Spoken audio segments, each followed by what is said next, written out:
Price Lord. நம்முடைய ஆண்டவரும் அருமை இரட்சகரும் மீட்பருமான கர்த்தராகிய இயேசு கிறிஸ்துவின் இனிய நாள் நாமத்திலே உங்களுக்கு வாழ்த்துக்கள் சொல்லுகிறேன். தேவனுடைய பெரிதான கிருபையினாலே இந்த அருமையான நாளிலும் தேவ சமூகத்திலே நாம் வந்து நிற்கவும், தேவனாகிய கர்த்தரை தொழுது கொள்ள கர்த்தர் நமக்கு பெரிதான கிருபையும் இரக்கத்தையும் கொடுத்திருக்கிறார். நம்மை ஜீவனோடும் சுகபத்திரத்தோடும் ஆசீர்வதித்து வழி நடத்துகிறார். அந்த மகத்துவமான தேவனுக்கு, மகிமையான தேவனுக்கு, அந்த உண்மையுள்ளவருக்கு, நன்மை செய்கிறவருக்கு, நம்மை இந்த நாள் முழுவதும் பாதுகாத்து வழி நடத்தினவருக்கு நன்றி சொல்லி, கர்த்தருடைய கரத்திலே இந்த நேரத்தை நாம் முழுவதுமாய் ஒப்பு கொடுத்து தேவ இரக்கம் தொடர்ந்து நமக்கு கிடைக்கத்தக்கதாக ஒரு நிமிஷம் நாம் கண்களை மூடி நாம் வாய்களை திறந்து தேவ சமூகத்திலே நம்மை ஒப்பு கொடுத்து நாம் ஜெபிக்கலாம். கர்த்தர் தாமே அவர் பெரியவராய் இருக்கிறார். அவர் மகிமையின் தேவனாய் இருக்கிறார். மகத்துவம் உள்ளவருமாக இருக்கிறார். அந்த மகத்துவமான தேவனுக்கு நாம் மகிமை செலுத்த நம்மை தாழ்த்துவோம். நாம் வாய்களை திறந்து கர்த்தரை நாம் கனப்படுத்தி ஸ்தோதரிக்கிறோம்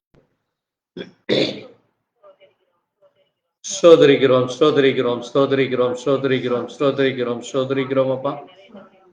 அப்பா, மை துதிக்கிறோம். அன்பானவரே மை துதிக்கிறோம். பரிசுத்தம் உள்ளவரே மை துதிக்கிறோம். பரிகாரியே மை துதிக்கிறோம். ஜீவாப்பமே மை துதிக்கிறோம். ஜீவாதிபதியே மை துதிக்கிறோம்.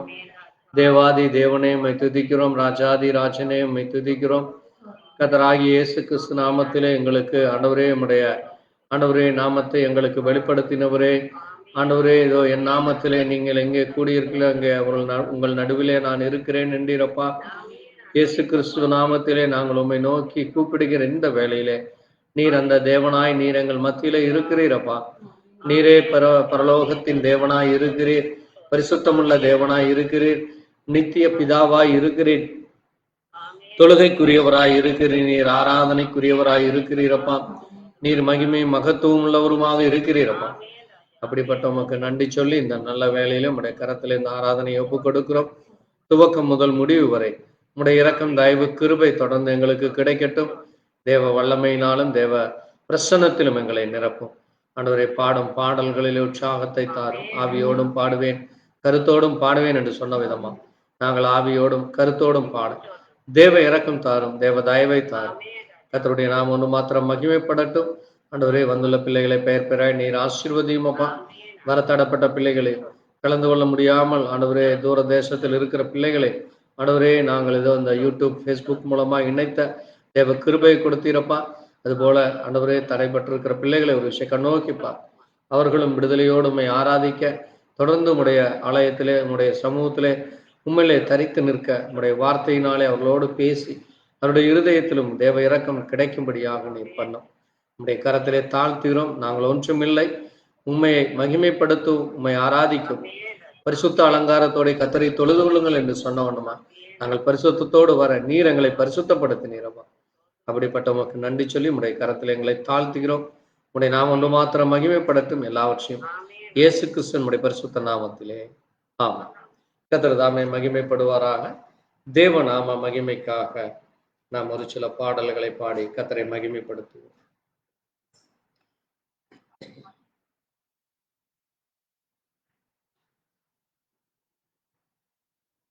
சோதரம் ஆண்டவரே, சோதரிக்கிறோம் ஐயா, சோதரிக்கிறோம் அப்பா.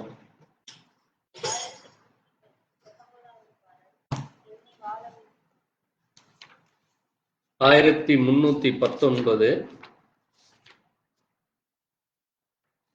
என்னை வாழ வைக்கும் அன்பு தெய்வமே, என்னை தாங்கி நடத்தும் அன்பு இயேசுவே பாடம்.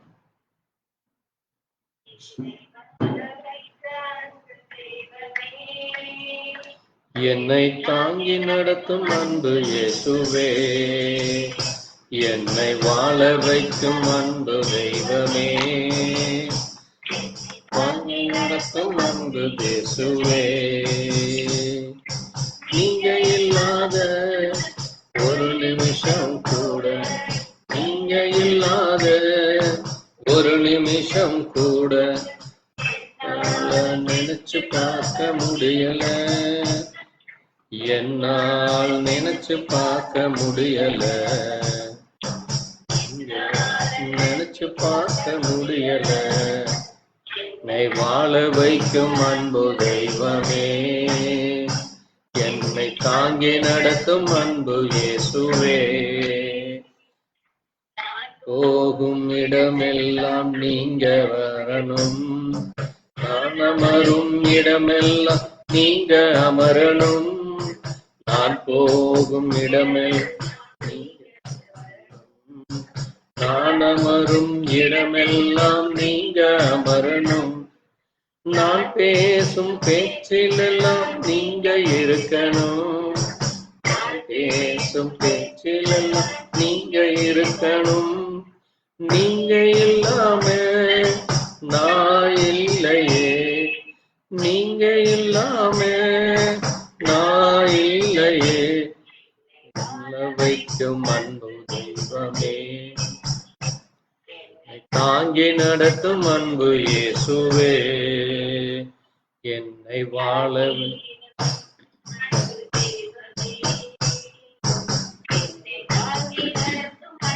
இயேசுவே.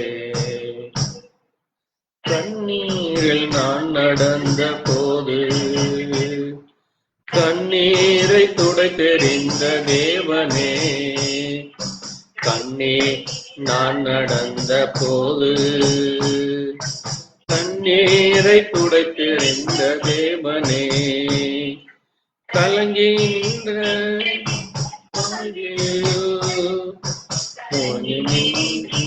எந்த வாழ்வில் ஒளியாக வந்துதித்த தெய்வமே, ஒளியாக வந்துதித்த தெய்வமே. என்னை வாழ வைக்கும் அன்பு தெய்வமே, என்னை தாங்கி நடத்தும் அன்பு இயேசுவே. நடந்த போது தோளோடு தோள் தெய்வனே, தனிமையிலே நான் நடந்த போது தோளோடு தோள் கோர்த்த தேவனே, தவறினான் கீழே விழுந்த போது, தவறினான் கீழே விழுந்த போது சுமந்து சென்ற தெய்வமே, தூக்கியே சுமந்து சென்ற தெய்வமே. என்னை வாழ வைக்கும் அன்பு தெய்வமே, என்னை தாங்கி நடத்தும் அன்பு இயேசுவே. வாழ வைக்கும் அன்பு இயேசுவே, என்னை தாங்கி நடத்தும் அன்பு இயேசுவே. நீங்க இல்லாத ஒரு நிமிஷம் கூட, நீங்க இல்லாத ஒரு நிமிஷம் கூட என்னால நினைச்சு பார்க்க முடியல, என்னால நினைச்சு பார்க்க முடியல. என்னை வாழ நினைச்சு பார்க்க முடியல. என்னை வாழ வைக்கும் அன்பு தெய்வமே, என்னை தாங்கி நடத்தும் அன்பு இயேசுவே.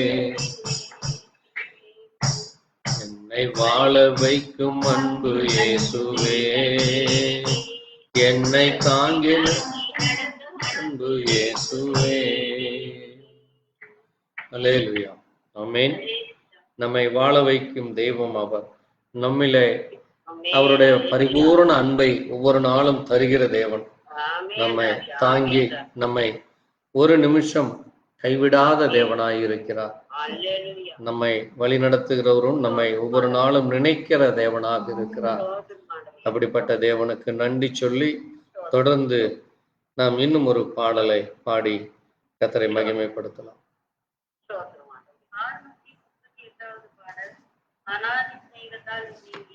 638 அநாதி சிநேகத்தால் உன்னை நேசித்தீரவர், நம்மை நேசிக்கிறவர், காருண்யத்தால் நம்மை இழுத்துக் கொள்கிறவர். அப்படிப்பட்ட தேவனுக்கு நாம் பாடலை பாடி அவரை மகிமைப்படுத்தலாம்.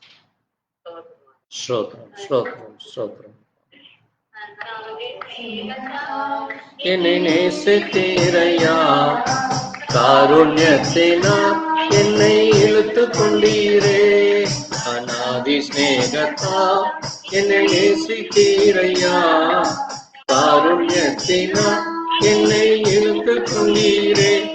உங்க அன்பு பெரியது, உங்க இரக்கம் பெரியது, உங்க கிருபை பெரியது, உங்க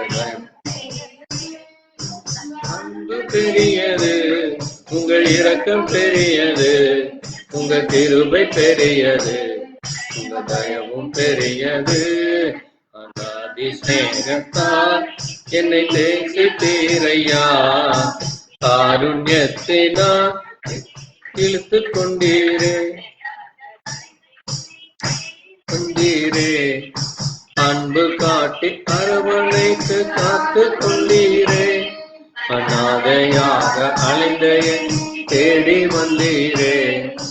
அன்பு அரவணைத்து காத்து கொண்டீரே. உங்க அன்பு பெரியது, உங்க இரக்கம் பெரியது, உங்க கிருபை பெரியது, உங்க தயவும் பெரியது.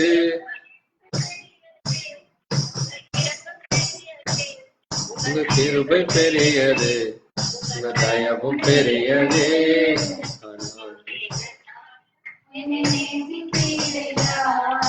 காருண்யத்தினால் என்னை இழுத்து கொண்டீரே. உலகத்தில் அலைந்தேனையா, நிகரில்லாத இயேசுவை அணைத்து கொண்டீரே. நிலையில்லாத உலகத்தில் அலைந்தேனையா, நிகரில்லாத இயேசுவை அணைத்து கொண்டீரே. உங்க அன்பு பெரியது, உங்க கிருபை பெரியது, உங்க தயவும் பெரியது. உங்க அன்பு பெரியது, உங்க இரக்கம் பெரியது, உங்க கிருபை பெரியது, தயவும் பெரியது. அநாதி ஸ்நேகத்தால் காருண்யத்தினால் என்னை இழுத்து கொண்டீரே. தெரிந்து கொண்டீரே, தாயை போல ஆட்சி தேற்றி நடத்தி வந்தீரே. தாயின் கருவில் தோன்றும் முன்னே தேர்ந்து வந்தீரே.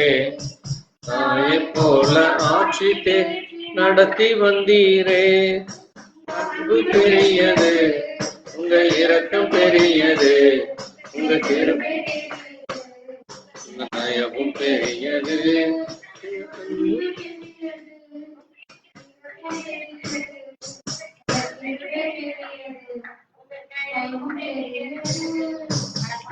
ஸ்நேகத்தால் என்னை நேசித்தீரையா, காருண்யத்தினால் என்னை இழுத்து கொண்டீரே.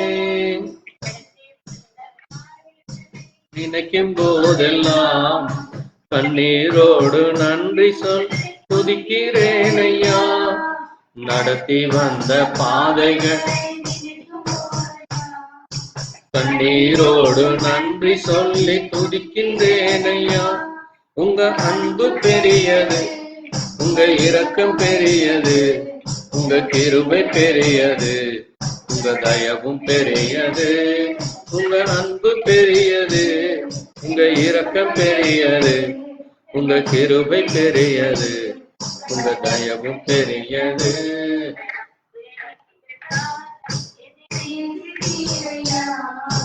காருண்யத்தினால் என்னை இழுத்து கொண்டீரே. கர்த்தர் செய்ய நினைத்தது தடைபடவில்லை, அதையும் நன்மையாக செய்து முடிக்கிறே. கர்த்தர் நினைத்தது தடைபடவில்லை, சகலத்தையும் நன்மையாக செய்து முடிக்கிறே. உங்க அன்பு பெரியது, உங்க இரக்கம் பெரியது, உங்க கிருபை பெரியது.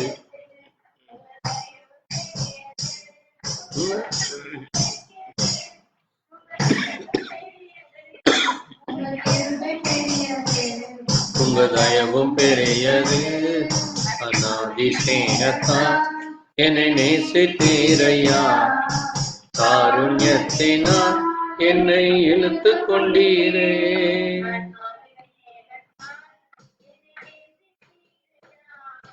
காருண்யத்தினால் என்னை இழுத்து கொண்டீரே. அல்லேலூயா. ஆமென். தேவனுடைய அன்பு, அவருடைய இரக்கம், கிருபையும் தயவும் ஒவ்வொரு நாளும் அது மகத்துவமானதாய், அற்புதமானதாய் நம்மை ஒவ்வொரு நாளும் அவர் நடத்தி வருகிறார். நம்மை பாதுகாக்கிறார். நம்மை அவர் அன்பு செலுத்துகிறார். அவருடைய அந்த நிகரில்லாத அன்பு அந்த பூமியிலே நாம் இந்த நாள் வரைக்கும் நம்மை அவர் இரக்கம் பாராட்டி வழிநடத்தி கொண்டிருக்கிறார். இந்த மகத்துவமான தேவனுக்கு, மகிமையான தேவனுக்கு இந்த மாதத்திலே 14 நாட்களுக்கான கிருபை கொடுத்தார். அவருக்கு நன்றி சொல்லி இந்த வேளையிலே மகன் ஜான் இந்த காரியத்திற்காக ஜெபிக்கலாம். ஸ்தோத்திரம் ஆண்டவரே.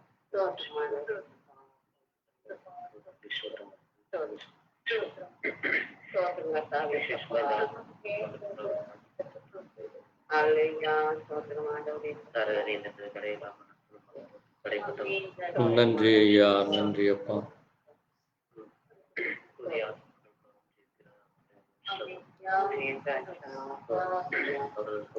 கிருபை கிருபை ஆண்டவரே. ஆமென். ஸ்தோத்திரம் ஆண்டவரே. ஸ்தோத்திரிக்கிறோம் ஸ்தோத்திரிக்கிறோம்.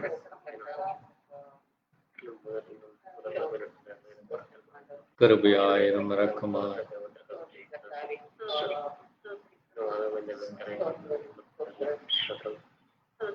நன்றி ஆண்டவரே. ஆமென் அப்பா. ஆமாண்டவரே, நன்றி அப்பா.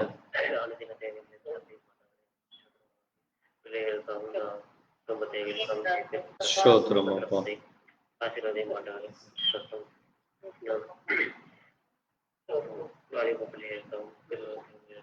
நன்றி நன்றி அப்பா. ஆமென் ஐயா. கிருபையாய் கிருபை. ஆமென் ராஜாவே. ஆமென் அப்பா. கிருபை கிருபை ஆண்டவரே. ஆமென். ஸ்தோத்திரம் ஸ்தோத்திரம்.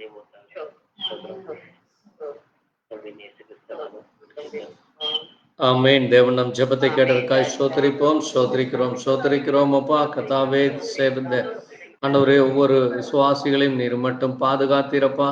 ஆண்டவரே, சிறு பிள்ளைகள் முதல் வாலிபர், கன்னிகைகள், வயதானோர், ஆண்டவரே கர்த்தாவே இயேசுவே, உம்முடைய பிள்ளைகள் ஒவ்வொருவரையும் நீர் பெயர் பெயரா நீர் ஆசீர்வதித்தீரப்பா. ஒவ்வொருவருக்குள்ளும் நீர் வழி நடத்தி கொண்டிருக்கிறீரப்பா. ஒவ்வொருவரையும் கரம் பிடிக்கிற தேவனாய், காண்கிற தேவனாய், காக்கிற தேவனாய் இருக்கிறீரப்பா. உமக்கு நன்றி அப்பா. நீர் உம்முடைய சுகத்தை கொடுத்தீர், பலத்தை கொடுத்தீர். ஆண்டவரே, அற்புதத்தையும் அதிசயங்களையும் செய்து கொண்டிருக்கிறீரப்பா. உமக்கு நன்றி அப்பா. உம்முடைய தயவு பெரியது, உம்முடைய இரக்கம் பெரியது. நாங்கள் நன்றியோடு உம்மை கனப்படுத்துகிறோம், உம்மை மகிமைப்படுத்துகிறோம், உம்மை ஸ்தோத்திரிக்கிறோம், உம்மை துதிக்கிறோம் துதிக்கிறோம் துதிக்கிறோம் துதிக்கிறோம் ராஜா. நீரே துதிக்கு பாத்திரம், நீரே கனத்திற்கு மரியாதைக்கு மகிமைக்கு முடியவாய். நீரே அநாதி சிநேகத்தினால் எங்களை சிநேகித்த தேவனாய். வானம் பூமி ஒன்று உண்டாகாததற்கு முன்பாகவே நீர் எங்களை உள்ளே தெரிந்து கொண்டு நீர் எங்களில் அன்பு கூர்ந்து அந்த அன்பை வெளிப்படுத்துகிறீரப்பா. அந்த அன்பை வெளிப்பாட்டாக ஆண்டவரே நீர் உடைய ஜீவனையே எங்களுக்கு கொடுத்தீரப்பா. அப்படிப்பட்ட ஜீவனை கொடுத்த தேவனே, உமக்காக நாங்கள் எங்கள் ஜீவனையே ஒப்பு கொடுக்கிறோம். உம்முடைய பாதத்தண்டை நாங்கள் வந்து நிற்கக்கூட தகுதி இல்லாதவர்கள் அப்பா. ஆண்டவரே, எங்களை நீர் பரிசுத்தப்படுத்துகிறீர்கள், நீர் எங்களை பலப்படுத்துகிறீர், ஆசீர்வதி, நீர் அன்பு கூறுகிறீர் அப்பா. அதற்காக நன்றி செலுத்துகிறோம். நீரே மகிமைப்படும், உடைய நாம மகிமைப்படட்டும். ஆமென். இன்னுமாய் கூட நம்மள யாராவது ஒரு இந்த நாளிலே தேசம் எங்கும் நடக்கிற எல்லா ஆராதனைகளுக்காய், சுவாசங்களுக்காய், அதுபோல இன்றைக்கு கேட்க போகிற செய்தியானது அநேகருக்கு பிரயோஜனமாகும். நமக்கும் நம்முடைய ஜீவியத்திற்கும் தேவன் என்ன செய்து கொண்டிருக்கிறார், நாம் எப்படிப்பட்ட காலத்திலே வாழ்ந்து கொண்டிருக்கிறோம், நம்மை சுற்றி நடக்கிற காரியங்கள், நமக்குள்ளாய் தேவன் செய்கிற காரியங்கள், வரும் நாட்களிலே தேவன் நமக்கு என்ன செய்து வைத்திருக்கிறார், என்ன செய்ய போகிறார், எப்படி ஒரு ஜீவியம் இருக்கும், இன்னும் அது அநேகருக்கு பிரயோஜனமாய் நம்முடைய ஜீவியமானது ஒரு சாட்சியுள்ள ஜீவியமாய், கர்த்தருக்கென்று கனி கொடுக்கிற ஜீவியமாய், பரிசுத்தமுள்ள ஜீவியமாய் கர்த்தர் நம்மை பலப்படுத்த இந்த காரியத்திற்காக நம்மள யாராவது ஒரு ஜெபிக்கலாம். ஸ்தோத்திரம் ஸ்தோத்திரம். ஆமென் ஆமென். நன்றி ஆண்டவரே, நன்றி ஐயா, நன்றி ஐயா. ஸ்தோத்திரம், ஸ்தோத்திரம் அப்பா. இந்த நாளிலும் கூட தகப்பனே ராஜா, இந்த பரிசுத்த நாளிலே ஆண்டவரே இயேசப்பா, நாங்கள் சபையாய் ஆமென், ஆமென். இயேசுவே, ஸ்தோத்திரம், ஸ்தோத்திரம். நீர் கொடுத்த மிகப்பெரிய கிருபைக்காக உமக்கு நன்றி அப்பா, நன்றி அப்பா. ராஜாவே உமக்கு கொடான கொடி நன்றி ஸ்தோத்திரம், ஸ்தோத்திரம் ஐயா. பாதப்படி ஆமென், ஆமென் ஆண்டவரே. உருவாக்கி ஆண்டவரே ஸ்தோத்திரிக்கிறோம், ஸ்தோத்திரிக்கிறோம், ஸ்தோத்திரம் ஆண்டவரே. ஆமென், ஆமென் அப்பா. நன்றி ஐயா, நன்றி ஐயா. நன்றி அப்பா, நன்றி அப்பா. ஆமென். கவனித்து எங்களை வளர்த்தெடுத்ததற்காக நன்றி ஸ்தோத்திரிக்கிறோம், ஸ்தோத்திரிக்கிறோம், ஸ்தோத்திரிக்கிறோம். அதிசயமானவரே, ஆமென் இயேசுவே, ஸ்தோத்திரம், ஸ்தோத்திரம் அப்பா. நன்றி அப்பா. ஆண்டவரே, இந்த வேலையிலும் கூட ராஜா சபையில் இருக்கும் ஒவ்வொரு பிள்ளைகளையும் கிருபை, கிருபை, கிருபை ராஜாவே. வந்திருக்கிற ஒவ்வொரு பிள்ளைகளும் ஆண்டவரே வெறுமன திரும்பாதபடிக்கு இயேசுவே, ஸ்தோத்திரம், ஸ்தோத்திரம் ஐயா. ஆண்டவரே ஒவ்வொருவரையும் தொட்டு ஆமென், ஆமென், ஆமென் ராஜா. மகா பரிசுத்தரே, உன்னதமான தெய்வமே, நன்றி ஐயா, நன்றி ஐயா. இந்த நேரத்தில் ஸ்தோத்திரிக்கிறோம், ஸ்தோத்திரிக்கிறோம். உலகம் எங்கிலும் உள்ள ஆண்டவரே ஒவ்வொரு சபைகளிலும் நடக்கிற இயேசுவே, ஸ்தோத்திரம், ஸ்தோத்திரம். ஒவ்வொருவரையும் நீ ஆசீர்வதித்து பலப்படுத்தும். ஆமென், ஆமென் அப்பா. கேட்கிற தெய்வமா இருக்கிறீரப்பா. இயேசுவே, உமக்கு நன்றி. பந்து கொடுக்கிற தெய்வமா இருக்கிறீரப்பா. இயேசுவே, உமக்கு நன்றி, நன்றி, நன்றி ஐயா. ஆமென், ஆமென். அவர்கள் வாழ்விலே நிறைவாய் நீர் இருக்க வேண்டுமா ஜெபிக்கிற இயேசப்பா. நன்றி அப்பா, நன்றி அப்பா. இன்னும் ஆண்டவரே, ஆமென். கிருபை, கிருபை, கிருபை ராஜா. அவர்கள் ஆண்டவரே ஆராதனைக்கு எந்த தடைகளும் ஆமென், ஆமென் இயேசுவே. பாதுகாத்தருளும், பாதுகாத்தருளும் அப்பா. இந்த காலத்துல மோசமான காலத்துல கூட ஆமாண்டவரே, ஸ்தோத்திரம் அப்பா. ஆமென் இயேசுவே. ஆமென் இயேசுவே, ஸ்தோத்திரம், ஸ்தோத்திரம் அப்பா. ஆமென், ஆமென். அந்த பிள்ளைகளுக்கு ஆண்டவரே உம்மை இரக்கம் பாராட்டும், கிருபை செய்யும், மனமிறங்கும், மனமிறங்கும். நன்றி ஐயா, நன்றி ஐயா. அப்பா, நீர் கூட்டுகிறதை யாராலும் திறக்க முடியாது. நன்றி அப்பா, நன்றி அப்பா. நன்றி ஐயா, நன்றி ஐயா. அவர்களுக்கு நீரே உதவி செய்ய வேண்டுமா? ஸ்தோத்திரிக்கிறோம், ஸ்தோத்திரிக்கிறோம், ஸ்தோத்திரிக்கிறோம். உமது வார்த்தை என்னும் மன்னாவை நீர் ஒவ்வொரு நாளும் தர வேண்டும். ஆமென், ஆமென் ராஜா. ஸ்தோத்திரிக்கிறோம், ஸ்தோத்திரிக்கிறோம். இடுக்கண்கள் இக்கட்டுகளிலும் கூட ஆண்டவரை ஆராதிக்கிற எத்தனையோ பிள்ளைகள் இருக்கிறார்கள். இயேசுவே, இரக்கமாய். துணை இருப்பீராக. துணையாளரே, நீர் துணை இருந்து வழிநடத்த கிருபை, கிருபை, கிருபை ராஜா. குடும்பங்களை ஆசீர்வதித்து பலப்படுத்த வேண்டுமா? இரக்கமாயிரும், இரக்கமாய். ஊழியம் செய்கிற ஒவ்வொரு ஊழியர்களையும் உமது பாதங்களில் கரங்களை கொடுக்கிற தகப்பனே, நீரை வழி நடத்தும் சரியான பாதையில அவர்களை கொண்டு செல்ல வேண்டுமா? ஸ்தோத்திரம், ஸ்தோத்திரம், ஸ்தோத்திரம் ஐயா. ஜனங்களுக்கு ஆண்டவரே உம்முடைய வார்த்தையை நன்றி அப்பா, நன்றி அப்பா, நன்றி அப்பா. மிகப்பெரிய கருவியாய் பயன்படுத்த வேண்டுமா ஜெபிக்கிறப்பா. நன்றி ஐயா. உடல் மூலமா சரீரம் மூலமா வர காரியங்களை நீர் எடுத்து போட்டாண்டவரே சுகத்தையும் பலத்தையும் கட்டளையிட வேண்டுமா ஜெபிக்கிறேன். இன்னும் ஆண்டவரை சுற்றி இருக்கிற மனிதர்கள் மூலமா வருகிற தடைகளை நீர் எடுத்து போட்டு அவர்களுக்கு திறந்த வாசலை ஆமென், ஆமென் ராஜா. அவர் பாதங்கள் கல்லிலே இடராதபடிக்கு தேவதூதர்களை நன்றி, நன்றி ஐயா, நன்றி ஐயா. ஆமென், ஆமென், ஆமென் இயேசுவே. ஏசப்பா, நன்றி ஐயா. நன்றி, நன்றி ஐயா. நன்றி ஐயா, நன்றி. ஆமென், ஆமென் ராஜா.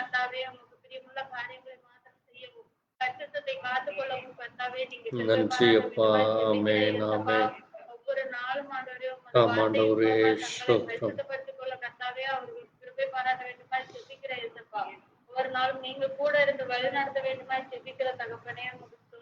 நன்றி, நன்றி ராஜ். நன்றி ஐயா. குடும்பங்களில் இருக்கும் கஷ்டங்களை ஆமென் ராஜ். தகப்பனே, இந்த வேலை இல்லாதவர்களுக்கு வேலை கிடைக்கவும் கர்த்தாவே நீங்க ஆமென், ஆமென் அப்பா. எத்தனையோ குறைகள் இருக்கும் ஆண்டவரே. இயேசுவே இரக்கம். வாழ்ந்து கொண்டிருக்கிறோம் அப்பா. தேவைகளை நீர் பூர்த்தி செய்ய வேண்டும். நன்றி. நம் ஆவிக்குரிய வாழ்க்கையிலும் ஆண்டவரே நீர் ஆமென் ஆமென் ராஜா. ஒவ்வொருவரும் பரிபூரணமாய் நிரம்பி ஒளிய பாத்திரமாய் கிருபை கிருபை ராஜா. கிருபை பாராட்ட வேண்டுமாய் ஜெபிக்கிறேன். இரக்கமா நீங்க உடனிருந்து வழிநடத்துங்க தகப்பனே. ஸ்தோத்திரம். வார்த்தை எங்கள் ஒவ்வொருவரின் மேலும் இருப்பதாக தகப்பனே ராஜா. நன்றி அப்பா, நன்றி அப்பா. இன்னும் ஆண்டவரே தகப்பனை உம்மை கிட்டி சேரவும் ஆண்டவரே இன்னும் ஆண்டவரே உம்மை பற்றி அறியவும் அறிவையும் ஞானத்தையும் எங்களுக்கு தர வேண்டுமாய் ஜெபிக்கிறேன். ஸ்தோத்திரம். சாட்சியாக வாழ்கின்ற ஒரு வாழ்க்கையை தர வேண்டுமாய் ஜெபிக்கிற தகப்பனே. நீரே ஆண்டவரே உமது பலத்த கரத்துல ஒப்பு கொடுக்கிறோம் தகப்பனே ராஜா. நீர் பொறுப்பெடுத்து வழி நடத்தும் ஆண்டவரே. பலப்படுத்த வேண்டுமா ஜெபிக்கிறப்பா. எங்கள் பலவீனங்களில் உங்கள் இடை கட்டுகிற தெய்வமாய் இருக்கிறீரப்பா. நமக்கு கொடான கொடு நன்றி செலுத்துகிறோம் அப்பா. எங்கள் கனவீனங்களிலே குவிந்து போகாதபடிக்கு என் தேவன் தாமே எங்களோட ஆறுதலாய் இருக்கிறீரப்பா, அடைக்கலமாய் இருக்கிறீரப்பா. கொடான கொடு நன்றி செலுத்துகிறோம் ஆண்டவரே. இதுவரை எத்தனையோ இடங்களில் ஆண்டவரே ஆராதனைக்கு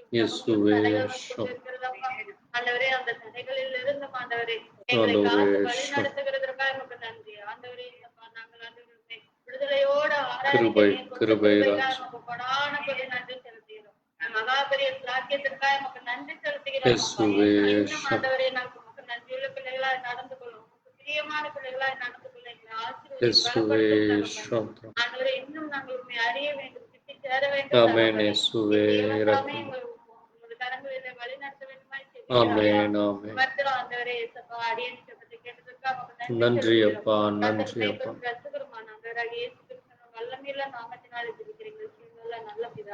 ஆமென். தேவன் மட்டுமாய் நம் ஜெபத்தை கேட்டிருக்காய் நன்றி சொல்லி நாம் அவரை கனப்படுத்துவோம். ஸ்தோத்திரிக்கிறோம் ஸ்தோத்திரிக்கிறோம் ஸ்தோத்திரிக்கிறோம் அப்பா.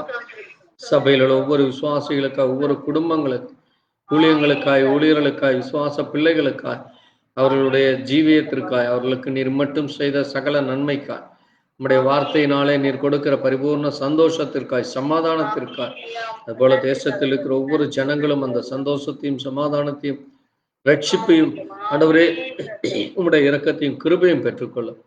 தேவனை தாமே இரக்கம் பாராட்டும் உம்முடைய கரத்திலே தாழ்த்துகிறோம். இம்மட்டுமா எங்கள் ஒவ்வொருடைய ஜெபத்தை கேட்டிருக்காய், வேண்டுதல் விண்ணப்பத்திற்கு பதிலளித்திருக்காய், நீரே மகிமைப்படும். இயேசு கிறிஸ்துவின் நாமத்திலே ஆமென். கர்த்தர் தாமே மகிமைப்படுவோராக. நாம் எழுந்து நின்று இந்த வேளையிலே தேவநாம மகிமைக்காக ஒரு பாடலை பாடி கர்த்தரை கனப்படுத்துவோம். 443வது பாடல், அன்பு கூறுவேன் இன்னும் அதிகமாய், ஆராதிப்பேன் இன்னும் ஆர்வமா என்கிற பாடலை பாடி கர்த்தரை நாம் மகிமைப்படுத்துவோம். ஸ்தோத்திரமாக ஸ்தோத்திரம் ஸ்தோத்திரம்.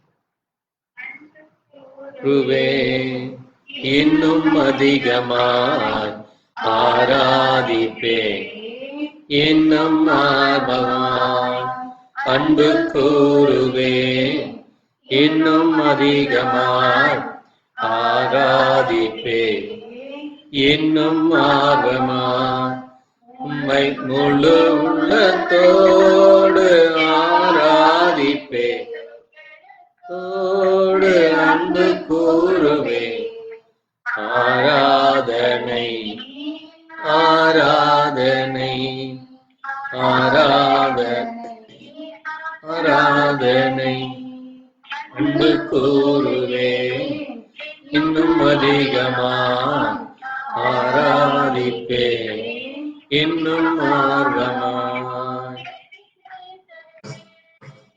எபினேசரே இதுவரையில் உதவி நீரே, எபினேசரே எபினேசரே இதுவரையில் உதவி நீரே, உம்மை முழு உள்ளத்தோ ஆராதி வெள்ளத்தோடு அன்பு கூறுவேன். ஆராதனை ஆராதனை ஆராதனை ஆராதனை, இன்னும் அதிகமா ஆராதிப்பேன் இன்னும் ஆர்வமா. ரோயே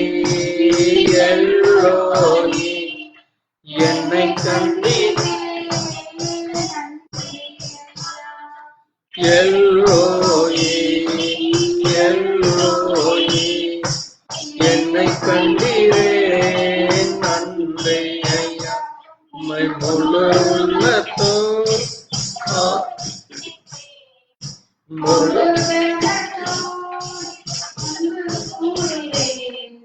ஆராதனை ஆராதனை ஆராதனை ஆராதனை அன்பு கூறுவேன் இன்னும் அதிகமா ஆராதிப்பே இன்னும் ஆர்வமா ஏகோவாரப்பா நன்றி ஐயா ஏகோவாரப்பா ஏகோவாரப்பா சுகம் தந்தீரே நன்றி உம்மை முழு உள்ளத்தோ ஆராதிப்பே முழு வெள்ளத்தோ அன்பு கூறுவேன் ஆராதனை ஆராதனை ஆராதனை ஆராதனை அன்பு கூறுவேன் இன்னும் அதிகமா ஆராதிப்பேன் இன்னும் ஆர்வமாய். அல்லேலூயா. ஆமென். நாம் தேவனிலே அன்பு கூற அவர் நமக்கு அவருடைய அன்பையே கொடுத்திருக்கிறார். ஆகவே அந்த மெய்யான அன்பை ஒவ்வொரு நாளும் நாம் நினைவு கூர்ந்து அந்த அன்பை ஒவ்வொரு நாளும் நினைவு கூற வேண்டும் என்பதே இந்த பாடலின் முக்கியமான காரியமாக இருக்கிறது. தேவன் நம்மை அன்பு கூர்ந்ததை ஒவ்வொரு நாளும் நினைத்து அவரை கனப்படுத்துவோம். நாம் நின்ற வண்ணமாக இந்த நேரத்திலே நாம் சங்கீத புத்தகத்திலே ஒரு சில வார்த்தைகளை வாசித்து நாம் செய்திக்குள்ளாய் போகலாம். சங்கீத புத்தகம் 79ஆம் சங்கீதம், சங்கீதம் 79 1 13 வரை மாறி மாறி வாசிக்கலாம். சங்கீதம் 79. தேவனே, புறஜாதியார் உமது சுதந்திரத்தில் வந்து உமது பரிசுத்த ஆலயத்தை தீட்டுப்படுத்தி எருசலேமை மண் மேடுகள் ஆக்கினார்கள்.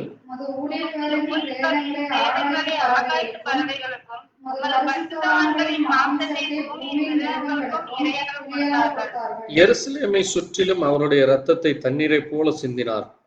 அவர்களை அடக்குவாரும் இல்லை.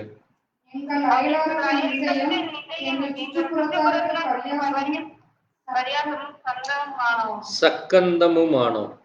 எதுவரைக்கும் கர்த்தாவே நீர் என்றைக்கும் கோபமாய் இருப்பீரோ? உம்முடைய எரிச்சல் அக்கினி போல் எரியுமோ?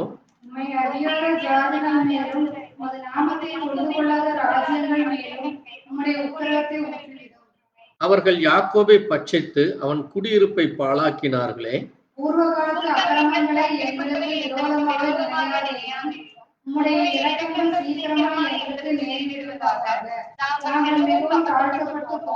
எங்களை ரட்சிக்கும் தேவனே, நீர் உமது நாமத்தின் மகிமை நிமித்தம் எங்களுக்கு உதவி செய்து உமது நாமத்தின் நிமித்தம் எங்களை விடுவித்து எங்கள் பாவங்களை நிவர்த்தியாக்கும்.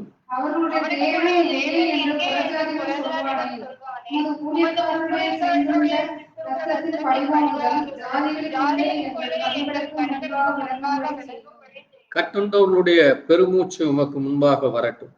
கொலைக்கு நியமிக்கப்பட்டவர்களை உமது புய பலத்தினால் உயிரோடே காத்தருள்.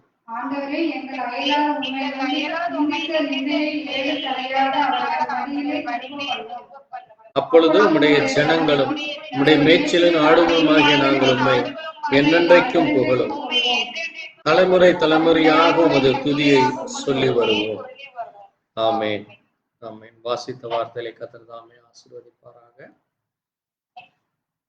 கர்த்தருடைய நாமம் மகிமைப்படட்டும். கடந்த நாட்களிலே நாம் அங்கே தானியேலை குறித்தும் தானியேலுடைய ஜீவியத்திலே நடந்த காரியங்கள், அது மட்டுமல்ல தானியேலுடைய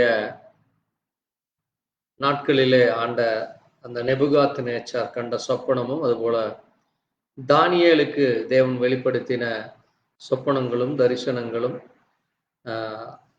அதை குறித்தும், அது மட்டுமல்ல அங்கே நடந்த ஒவ்வொரு காரியங்கள், அது எப்படி அந்த சொப்பனங்களும் தரிசனங்களும் முத்திரிக்கப்பட்டும் அது கடைசி நாள் வரைக்கும் இருக்கும் என்று சொல்லி அதிலே நாம் சுமார் 20 வாரங்களாக அதிலே நாம் தியானித்தோம். இன்னும் அநேக காரியங்கள் இருக்கிறது.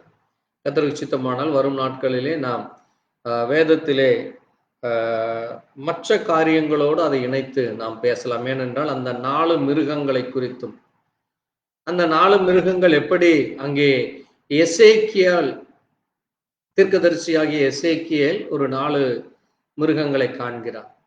அதுவும் அதே போல வெளிப்படுத்தின விசேஷத்திலே அங்கே ஒரு 4 மிருகங்களை அங்கே அப்போஸ்தலனாகிய யோவான் தேவன் அவருக்கு தரிசனத்தின் மூலமாய் அதை பேசி விளக்கிறார். இந்த 3ம் ஒன்றோடு ஒன்று இணைந்ததாக இருக்கிறது.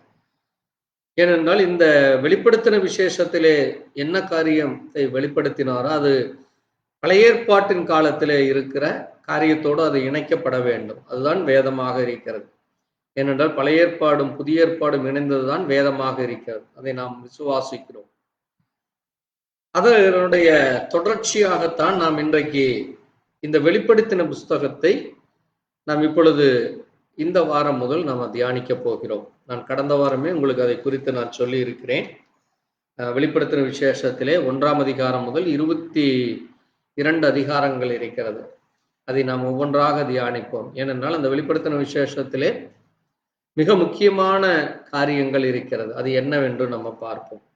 அதற்கு முன்பாக இந்த வாரமும் அடுத்த வாரமும் ஒரு மிக முக்கியமான ஒரு செய்தியை நாம் அதற்கு ஒரு அடையாளமாக, அது ஒரு நிழலாட்டமாக வேதத்திலே ஒரு மிக முக்கியமான ஒரு செய்திக்குள்ளாய் நம்ம கடந்து செல்லலாம்.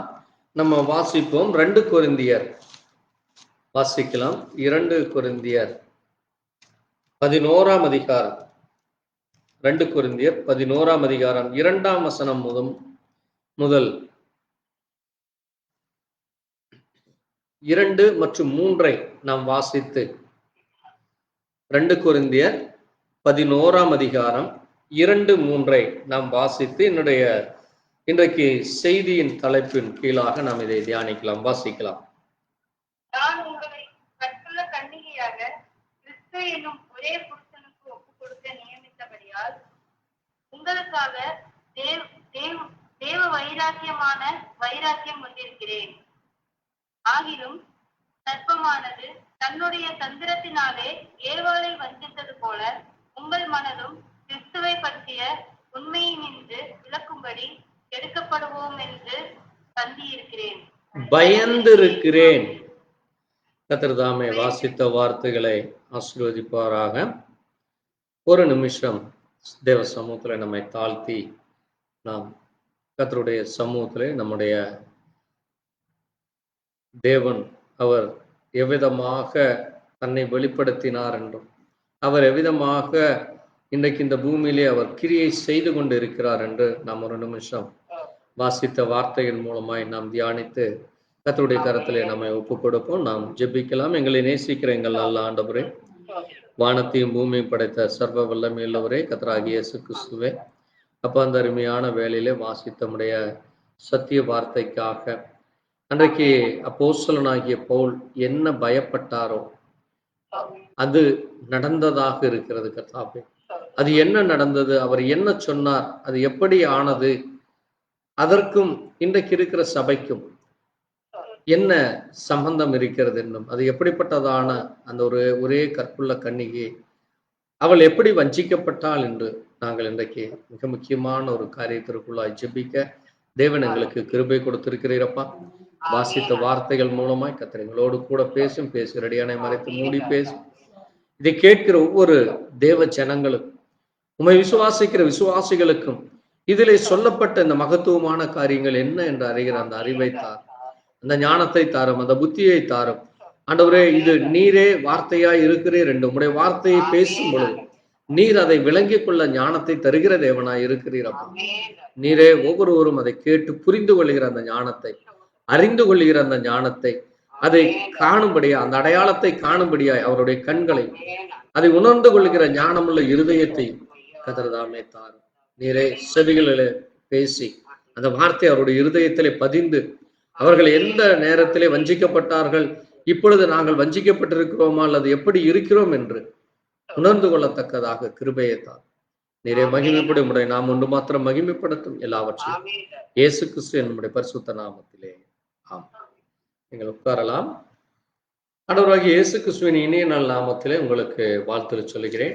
மறுபடியுமாக இந்த வசனத்தை நாம் வாசிக்கலாம். 2 கொரிந்தியர் 11ஆம் அதிகாரம் 2-3 யாராவது சரியாய் வாசிக்கலாம்.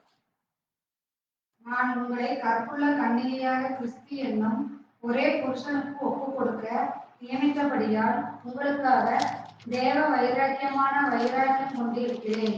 ஆகிலும் சர்ப்பமானது தன்னுடைய தந்திரத்தினாலே ஏவாளை வஞ்சித்தது போல உங்கள் மனதும் கிறிஸ்துவை பற்றிய உண்மையை நின்று விலகும்படி கெடுக்கப்படுமோ என்று பயந்திருக்கிறேன். ஆமென். ஆண்டவராகிய இயேசு கிறிஸ்துவின் நாமம் மகிமைப்படுவதாக. நமக்கு நன்றாக தெரியும், இந்த வேதமானது ஒரு புதைபொருளாக இருக்கிறது. ஆமென். இந்த வேதம் என்பது ஒரு புதைபொருள். It's a secret one. அது மட்டுமல்ல, இது ஒரு பொக்கிஷமாக இருக்கிறது. இது ஒரு பொக்கிஷமாக இருக்கு. ஒரு ட்ரஸ்டட் அப்படின்னு சொல்றாங்க பாருங்க, ட்ரெஷரி என்று சொல்றாங்களா, அந்த ட்ரஸ்ட், அந்த ட்ரெஷரர் அப்படிங்கிறது என்ன அப்படின்னு நீங்க பாக்குறப்ப அதுல அநேகங்கள் இருக்கும். ஒரு பொக்கிஷ பெட்டிக்குள்ள என்ன இருக்கும்? பொன், வெள்ளி மற்றும் அநேக மதிப்பு உள்ள பொருட்கள் இருக்கும், பத்திரங்கள் இருக்கும், இன்னும் அநேகங்க இருக்கிறதா பொக்கிஷ பெட்டின்னு சொல்லுவாங்க. அதே போல இந்த வேதத்திலே அநேக காரியங்கள், அது பொக்கிஷமாக இருக்கிறது, அது ரகசியமாக இருக்கிறது. அது ஒரு ஆசீர்வாதத்தை கொடுக்கிறது, நன்மைகளை கொடுக்கிறது. அது மட்டுமல்ல, இந்த வேதம் தேவனுடைய வார்த்தையாக இருக்கிறது. ஆமென். இந்த வேதம் ஒரு தேவனுடைய வார்த்தையாக இருக்கு. அவருடைய வார்த்தை என்றால் என்ன? அவர் பேசின சொல், அவருடைய வாயிலிருந்து புறப்பட்டு வந்த உச்சரிப்பு, அந்த உச்சரிப்பு தான் வார்த்தை. அந்த வார்த்தை, ஆண்டவர் சொல்றார், என் வாயிலிருந்து புறப்பட்ட வசனம் அது வெறுமையாய் திரும்பாது, நான் சொன்னதை நிறைவேற்றும் என்று சொல்லுகிறார். வானமும் பூமியும் ஒளிந்து போனாலும் என் வாயின் வார்த்தைகளோ ஒளிந்து போவதில்லை என்று சொன்னார். இந்த வானம், இந்த பூமி தேவனாலே படைக்கப்பட்ட இதை எல்லாமே ஒரு நாள் ஒளிந்து போனாலும் கூட தேவனுடைய வாயிலிருந்து புறப்பட்டு அந்த வார்த்தையானது அது என்றைக்கும் அழிவில்லை, மரணம் இல்லை, அதற்கு முடிவு இல்லை. அது எப்படி தேவன் நிரந்தரமானவரோ அவருடைய வார்த்தையும் நிரந்தரமானது, அது மாறாததாக இருக்கிறது. நான் கர்த்தர், நான் மாறாதவர். அது மட்டும் இல்ல, பாருங்க, நம்ம தேவன், நான் ஏன் இதை மிக அவசியமாக சொல்லுகிறேன் என்றால், நம்ம தேவனை குறித்து நம்ம என்ன கொண்டிருக்க வேண்டுமாமா? வைராக்கியம் கொண்டிருக்க வேண்டும். தேவ பக்திக்கேற்ற வைராக்கியம் கொண்டிருக்க வேண்டும். நம்ம தேவன் ஏதோ நீங்க இந்த உலகத்திலே காணப்படுகிற மற்ற எல்லாவற்றையும், ஆமென், நம்ம பார்க்கிறது, கேட்கறது, பேசுறது, நடக்கிறது, தாய் தகப்பனானாலும் சரி, அல்லது நம்முடைய சரீரமானாலும் சரி, அல்லது நாமே ஆனாலும் சரி, அல்லது இந்த உலகத்திலே நீங்க இவர் பெரிய ஆள், அல்லது இவர்தான் பெரிய மதிப்புமிக்க மனிதர், அல்லது இவர்தான் உயர்ந்த ஸ்தானத்தில் இருக்கிறார், அல்லது இவர்தான் எனக்கு இந்த உதவி செய்தார், இவர்தான் என்ன இது இப்படி பண்ணார், அப்படி பண்ணார், என் புருஷன் பெரியவர், அல்லது என் தாய் தகப்பன் பெரியது, அல்லது என்னுடைய உறவினர்கள் பெரியவர்கள், நண்பர்கள் பெரியவர்கள், என் பிள்ளைகள் பெரியது, அல்லது எனக்கு இருக்கிற அங்க சொத்துக்கள், எனக்கு இருக்கிற பண வசதி, எனக்கு இருக்கிற நகை, இப்படி இன்னைக்கு மனிதர்கள் மற்றதை குறித்து பெருமை பேச எல்லாவற்றையும் விட அதை எல்லாவற்றுக்கும் மேலான ஒரு ஸ்தானத்திலே வைக்க வேண்டிய முதன்மை பொருள் நம்முடைய தேவன்.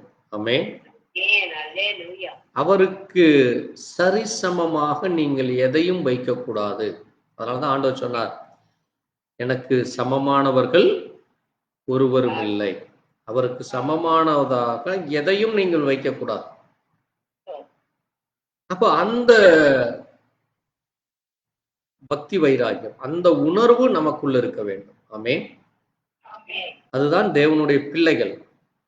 அந்த தேவ பிள்ளைகளை தேவன் எப்படி சிருஷ்டித்தார், என்ன நடந்தது, என்ன என்று நாம் இன்றைக்கு மிக முக்கியமாக நம்ம தியானிக்க போகிறோம். அதற்கும் இந்த சபை காலங்களுக்கும் என்ன சம்பந்தம், அதற்கும் இந்த வெளிப்படுத்தின விசேஷத்திற்கும் என்ன சம்பந்தம் என்றால், இந்த வேதம் முழுவதும்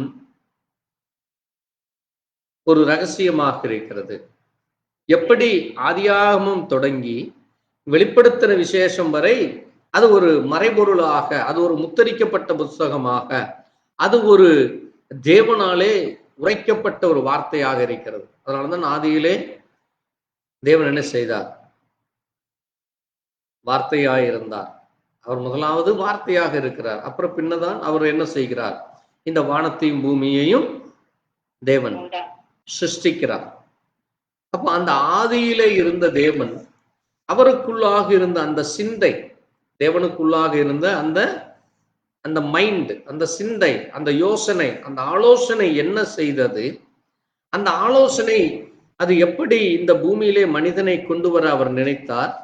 ஆனால் இடையில் என்ன நடந்தது, ஏன் அதை தேவன் அனுமதித்தார், அந்த அனுமதித்ததற்கான சித்தம் என்ன, அந்த அனுமதித்ததற்கான காரணம் என்ன, அந்த அனுமதித்ததினாலே இந்த பூமியிலே இன்றைக்கு என்ன நடந்து கொண்டிருக்கிறது, இதை எப்படி தேவன் அங்கே மறுபடியும் சரிபடுத்த போகிறார் என்று நாம் இந்த வரும் நாட்களிலே நம்ம மிக முக்கியமாக தியானிக்க போகிறோம். அதற்கு அடையாளமாகத்தான் நாம் இப்பொழுது வாசித்த இந்த வேத புத்தகத்திலே அப்போஸ்தலனாகிய பவுல் ஒரு முக்கியமான ஒரு காரியத்தை சொல்லுகிறார். என்ன சொல்லுகிறார், நம்மை, இது தேவனுடைய பிள்ளைகளுக்கு சொல்லப்பட்ட ஒரு காரியம். என்ன காரியம், நான் உங்களை, யாரை, நம்மை. அப்போஸ்தலனாகிய பவுல் சொல்றார், நம்மை எப்படிப்பட்டவர்களாக இருக்க வேண்டுமாமா, ஒரு கற்புள்ள கன்னிகையாக. நீங்க எப்படி இருக்க வேண்டும், கற்புள்ள ஒரு பெண், திருமணத்திற்கு முன்பாக எந்த விதமான ஒரு தவறும் செய்யாத ஒரு பரிசுத்தம் உள்ள ஒரு கற்புள்ள பெண்ணாக இருக்க வேண்டும். அதுதான் ஒரு உண்மையான ஒரு ஸ்திரீக்கு அடையாளம். அப்படி அந்த சபையில் என்கிறது தேவனுடைய பிள்ளைகள் என்பவர்கள் எப்படிப்பட்டவர்களாக இருக்க வேண்டுமாமா, தன்னை எந்த விதத்திலும் தீட்டுப்படுத்திக் கொள்ளாத, ஆமென், தன்னை தீட்டுப்படுத்திக் கொள்ளாத ஒரு கற்புள்ள கன்னிகையாக நமக்கு புருஷனாக யார் இருக்கிறாவாமா, இயேசு கிறிஸ்து. யாரு, கிறிஸ்து. யாரது, வாசிங்க, அங்க இருக்குல்ல, நானாக சொல்லல, வாசிங்க, அங்க இருக்கு பாருங்க, கிறிஸ்து என்னும், யாராவது வாசிங்க, எல்லாரும் அமைதியா உட்கார வேண்டாம், வாசிங்க. நான் உங்களை கற்புள்ள கன்னிகையாக கிறிஸ்து என்னும் ஒரே புருஷனுக்கு ஒப்பு கொடுக்க நியமிக்க, கிறிஸ்து என்னும் ஒரே புருஷனுக்கு ஒப்பு கொடுக்க நியமித்தபடியால். அப்போ நம்மை இயேசு கிறிஸ்துவினிடத்திலே ஒப்பு கொடுப்பதற்கென்று இங்கே பவுல் அந்த பொறுப்பை எடுத்துக்கொள்கிறார். தேவனாலே அவர் நியமிக்கப்பட்டிருக்கிறார்.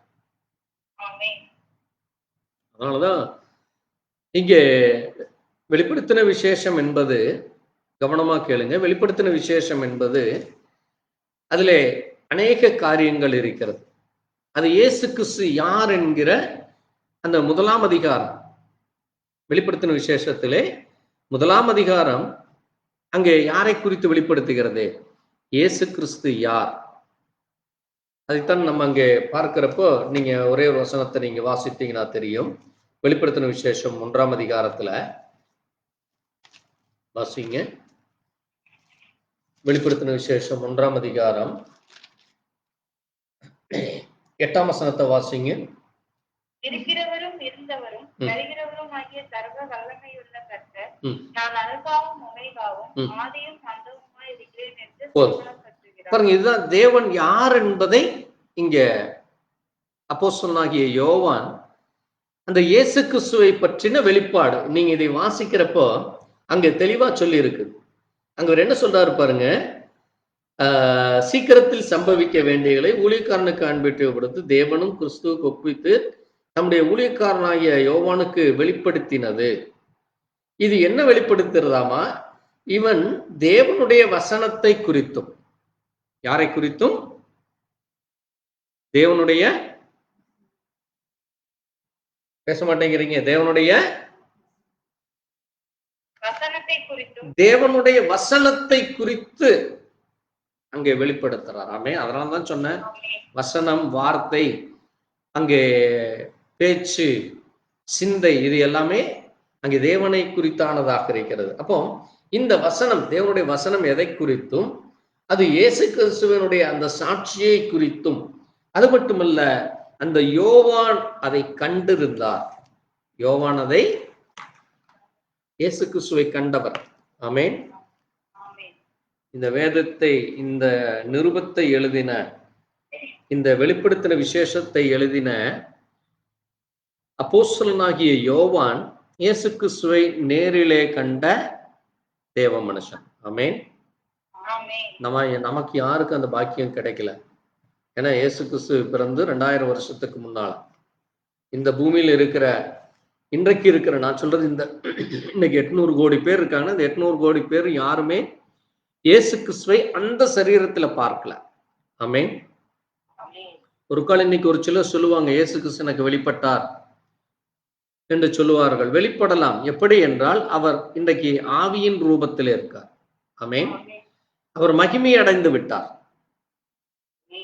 அது எப்படிப்பட்டதானது? மகிமையின் சரீரமாக இருக்கிறது, அந்த பிளஷ் பாடி அல்ல. அவருடைய சரீரம் இப்ப என்ன சரீரத்தில் இருக்கிறது? மகிமையின் சரீரம், குளோரிஃபைடு பாடியாக இருக்கிறது. ஆமென். இந்த பூமியில் இருக்கிறப்ப அவருடைய சரீரம் மாம்சமும் இரத்தமும் தண்ணீரும் கலந்ததாக இருக்கிறது, நம்மை போல ஒரு சரீரமாக இருந்தது. ஆனால் இன்றைக்கு அவர் என்ன ஆயிருக்கிறாரு? மகிமையின் சரீரத்தில் இருக்கார். அந்த சரீரத்தை அங்கே அவர் கண்டது, அந்த கண்டதை குறித்து அவர் சாட்சியாக அறிவிக்கிறாராமா. யாரு? இந்த யோவான் அறிவிக்கிறார். அது மட்டுமல்ல, அவர் முக்கியமா சொல்றாரு பாருங்க, இந்த வசனங்களை வாசிக்கிறவனும் கேட்கிறவனும் இதில் எழுதியிருக்கிறவனும் கை கொள்ளவே வேண்டும் என்கிறார். அதை கை கொள்ளுகிறவர்கள் அப்படின்னு என்னது? நீங்க கை கொள்ள வேண்டும். அப்பதான் உங்களுக்கு என்ன கிடைக்கும்? பாக்கியம் கிடைக்கும். வெறுமனை வாசித்து கேட்டா மட்டும் போதாது, நல்லா புரிந்து கொள்ள வேண்டும். வாசிக்கிறது, கேட்கறது, இன்னைக்கு ஜனங்கள் அதான் நினைக்கிறாங்க, வாசித்தாலே எனக்கு பாக்கியம் கிடைக்கும், கேட்டாலே பாக்கியம் கிடைக்கும். அப்படில்ல, கேட்கறது ஒரு பாக்கியம்தான், வாசிக்கிறது ஒரு பாக்கியம்தான். ஆனால் அந்த வாசிப்பும் கேட்பும் அது உங்களுக்கு அந்த பரிபூரணத்துக்குள்ள கொண்டு போகாது. ஆமென். இப்ப புரியுது அது என்ன அப்படின்னா, இன்னொரு சிம்பிளா இன்னொரு காரியம் சொன்ன, இப்ப தகப்பனுக்குரிய அந்த பங்கு, அந்த சொத்தை மகன் உயிரோடு இருக்க, தகப்பன் உயிரோடு இருக்கிற வரைக்கும் மகன் அதை அனுபவிக்கலாம், சாப்பிடலாம், அந்த இடத்துல தூங்கலாம், என்ன வேணாலும் செய்யலாம். ஆனால் தகப்பன் அந்த சொத்தை மகனுக்கென்று எழுதி கொடுக்கிற வரைக்கும் அது மகனுக்கு சேராது. ஆமென். அதான் லீகலா இருக்கிறது. ஏன்னா தகப்பன் ஒரு கால் தன் மகனுக்கு கொடுக்க விரும்பவில்லை, மகன் சரியா நடக்கவில்லை, அல்லது மகனுடைய ஜீவியத்துல அவன் தகப்பனை விட்டு பிரிந்து விட்டு போய்விட்டான் என்றால், அந்த சொத்து தகப்பன் யாருக்கு வேண்டுமானாலும் கொடுக்கறக்கு தகப்பனுக்கு என்ன இருக்குது? உரிமை இருக்கு. அதை போல நீங்க வாசிக்கிறேன் கேட்கிறேன் என்றால் உங்களுக்கு அந்த ஆசீர்வாதம், முழு ஆசீர்வாதம் கிடைக்காது, அந்த பரிபூர்ண ஆசீர்வாதம் கிடைக்காது. அதை நீங்கள் என்ன செய்ய வேண்டும்? கை கொள்ள வேண்டும். சரி, இப்போ இன்னொரு முக்கியமான காரியத்தை அவர் சொல்றாரு பாருங்க. யோவான் ஆசியாவில் உள்ள 7 சபைகளுக்கு எழுதுகிறது. அதான் நம்ம இனி தியானிக்க போகிறோம். என்னது? 7 சபை காலங்கள். 7 சபை காலங்களை குறித்து தியானிக்க போகிறோம். இந்த வெளிப்படுத்தின விசேஷத்திலே மிக முக்கியமான 4 காரியங்கள் இருக்கிறது. முதலாவது 7 சபைகளை குறித்து இருக்கிறது. 2ஆம் அதிகாரத்திலும் 3ஆம் அதிகாரத்திலே சபைகளை குறித்து இருக்கிறது. 1ஆம் அதிகாரம் முழுவதும் இயேசு கிறிஸ்துவை பற்றின வெளிப்பாடாக இருக்கிறது. இந்த இயேசு கிறிஸ்து யார்? இந்த இயேசு கிறிஸ்து என்ன செய்தார், எப்படி இருந்தார் என்று அங்கே அவரை குறித்து வெளிப்படுத்தின காரியமாக இருக்கிறது. 2ஆம் அதிகாரம் 3ஆம் அதிகாரமும் 7 சபைகளை குறித்து சொல்லுகிறது. பிறகு 7 முத்திரைகளை குறித்து பேசுகிறது. அதற்கு பிறகு எக்காலங்களை குறித்து பேசுகிறது. எக்காலங்களை குறித்து பேசுகிறது. அதற்கு பிறகு வாதைகள், கோபக்கலசங்கள், தேவனுடைய கோபம் இந்த பூமியில எப்படி கொட்டப்படுகிறது, எப்படி அந்த வாதைகள் வருகிறது என்று சொல்லி இப்படி 4 விதமாக இருக்கிறது. அதற்கு பிறகு இந்த பூமியானது என்ன செய்யப்படுகிறது என்றால், அங்கே அந்திகிறிஸ்துவினுடைய ஆட்சி காலம் தொடங்குகிறது, எடுத்துக்கொள்ளப்படுதல் நடக்கிறது. பிறகு அதற்கு பிறகு அங்கே கோகுமாக யுத்தம் நடக்கிறது. இவைகளுக்கு பிறகு எல்லாம் முடிந்த பிறகு 1000 வருட அரசாட்சியும் கோகுமாக யுத்தமும் முடிந்த பிறகு புதிய வானமும் புதிய பூமியும் உண்டாகி தேவன் என்னென்றைக்கும் நிரந்தரமாய் இந்த பூமியை ஆளப்போகிறார். இப்படியாக இந்த 22 அதிகாரமும் இருக்கிறது. இப்ப நம்ம மிக முக்கியமான ஒரு காரியத்தை நம்ம தியானிக்க போகிறோம். நான் அதைத்தான் சொன்னேன், வேதத்திலே பழைய ஏற்பாடு புதிய ஏற்பாடு என்று 2 ஏற்பாடுகள் இருக்கிறது. இந்த புதிய ஏற்பாடு என்பது இன்றைக்கு எபேசு என்கிற அந்த முதலாவது சபை காலத்திலே துவங்கப்பட்டது, இயேசு கிறிஸ்து மரித்த பிறகு. ஏனென்றால் இயேசு கிறிஸ்து மரித்த பிறகுதான் சபை என்கிற காரியம் தொடங்கப்படுகிறது, சீஷர்கள் மூலமாக. அங்கே அப்போஸ்தலனாகிய யோவான் அதற்கு முதலாம் சபைக்கு அங்கே பிரதிநிதியாக இருக்கிறார். அந்த 7 சபைகள் அது நமக்கு தெரியும், நம்ம இங்கே வச்சிருக்கிறோம். முதல் சபை எபேசு சபை, 2வது சிமிர்னா, 3வது பெர்கமு, 4வது தியாத்திரா, 5வது சர்தை, 6வது பிலதெல்பியா, 7வது லவோதிக்கா என்று இப்படி 7 சபை காலங்கள் இருக்கிறது. இந்த 7 சபையிலே இருக்கிற அந்த 7 தூதர்கள் யார், அங்கே தேவனுடைய வார்த்தையை எப்படி அந்தந்த சபை காலத்தில் நிறைவேறினது என்று சொல்லி அங்கே வேதத்திலே சொல்லப்பட்டிருக்கிறது. அதை குறித்து நம்ம தியானிக்க போகிறோம். அது இன்னொரு இதுல ஒரு மிக முக்கியமான ஒரு காரியம் பார்த்தீங்கன்னா, சபை துவங்கப்படுகிறதை இப்ப நம்ம இந்த டயக்ராம்ல பாக்குறப்போ கீழிருந்து தொடங்குகிறது. எங்கிருந்து துவங்குறது? கீழிருந்து துவங்கி அந்த பிரமிடை போல மேலே போய் முடிகிறதை நம்ம பார்க்க முடிகிறது. அதற்கும் இன்னைக்கு கொடுக்க போகிற செய்திக்கும் ஒரு முக்கியமான ஒரு காரியத்தை நீங்க ஞாபகம் வைத்துக் கொள்ள வேண்டும்.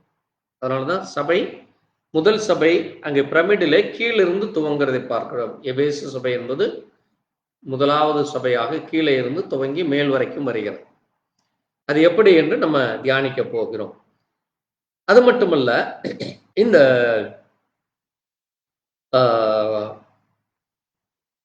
புதிய ஏற்பாட்டின் காலத்திலே இங்கே இந்த 7 சபைகளுக்கும் அங்கே 7 செய்தியாளர்களை தேவன் நியமித்திருக்கிறார். அந்த 7 செய்தியாளர்கள் யார், அவர்கள் என்ன செய்திகளை கொண்டு வந்தார்கள், அதை எப்படி வெளிப்படுத்தினார்கள், அந்த காலத்தில் என்ன நடந்தது என்று நம்ம பார்க்கிறோம். அதிலே விசேஷமாக கவனமாய் கேளுங்க, மிக விசேஷமாக தேவன் இந்த 7ஆம் சபை காலத்திலே அங்கே இந்த கடைசி காலத்தில் இந்த லவோதிக்கே சபையில் இருக்கிற நமக்கு தேவன் தன்னுடைய தீர்க்கதரிசி மூலமாக ஒரு மிக முக்கியமான காரியத்தை நமக்கு வெளிப்படுத்தினார். வாசிக்கலாம். 7ஆம் சபை காலத்திலே வாசிங்கள், வாசிப்போம். 7ஆம் அதிகாரம்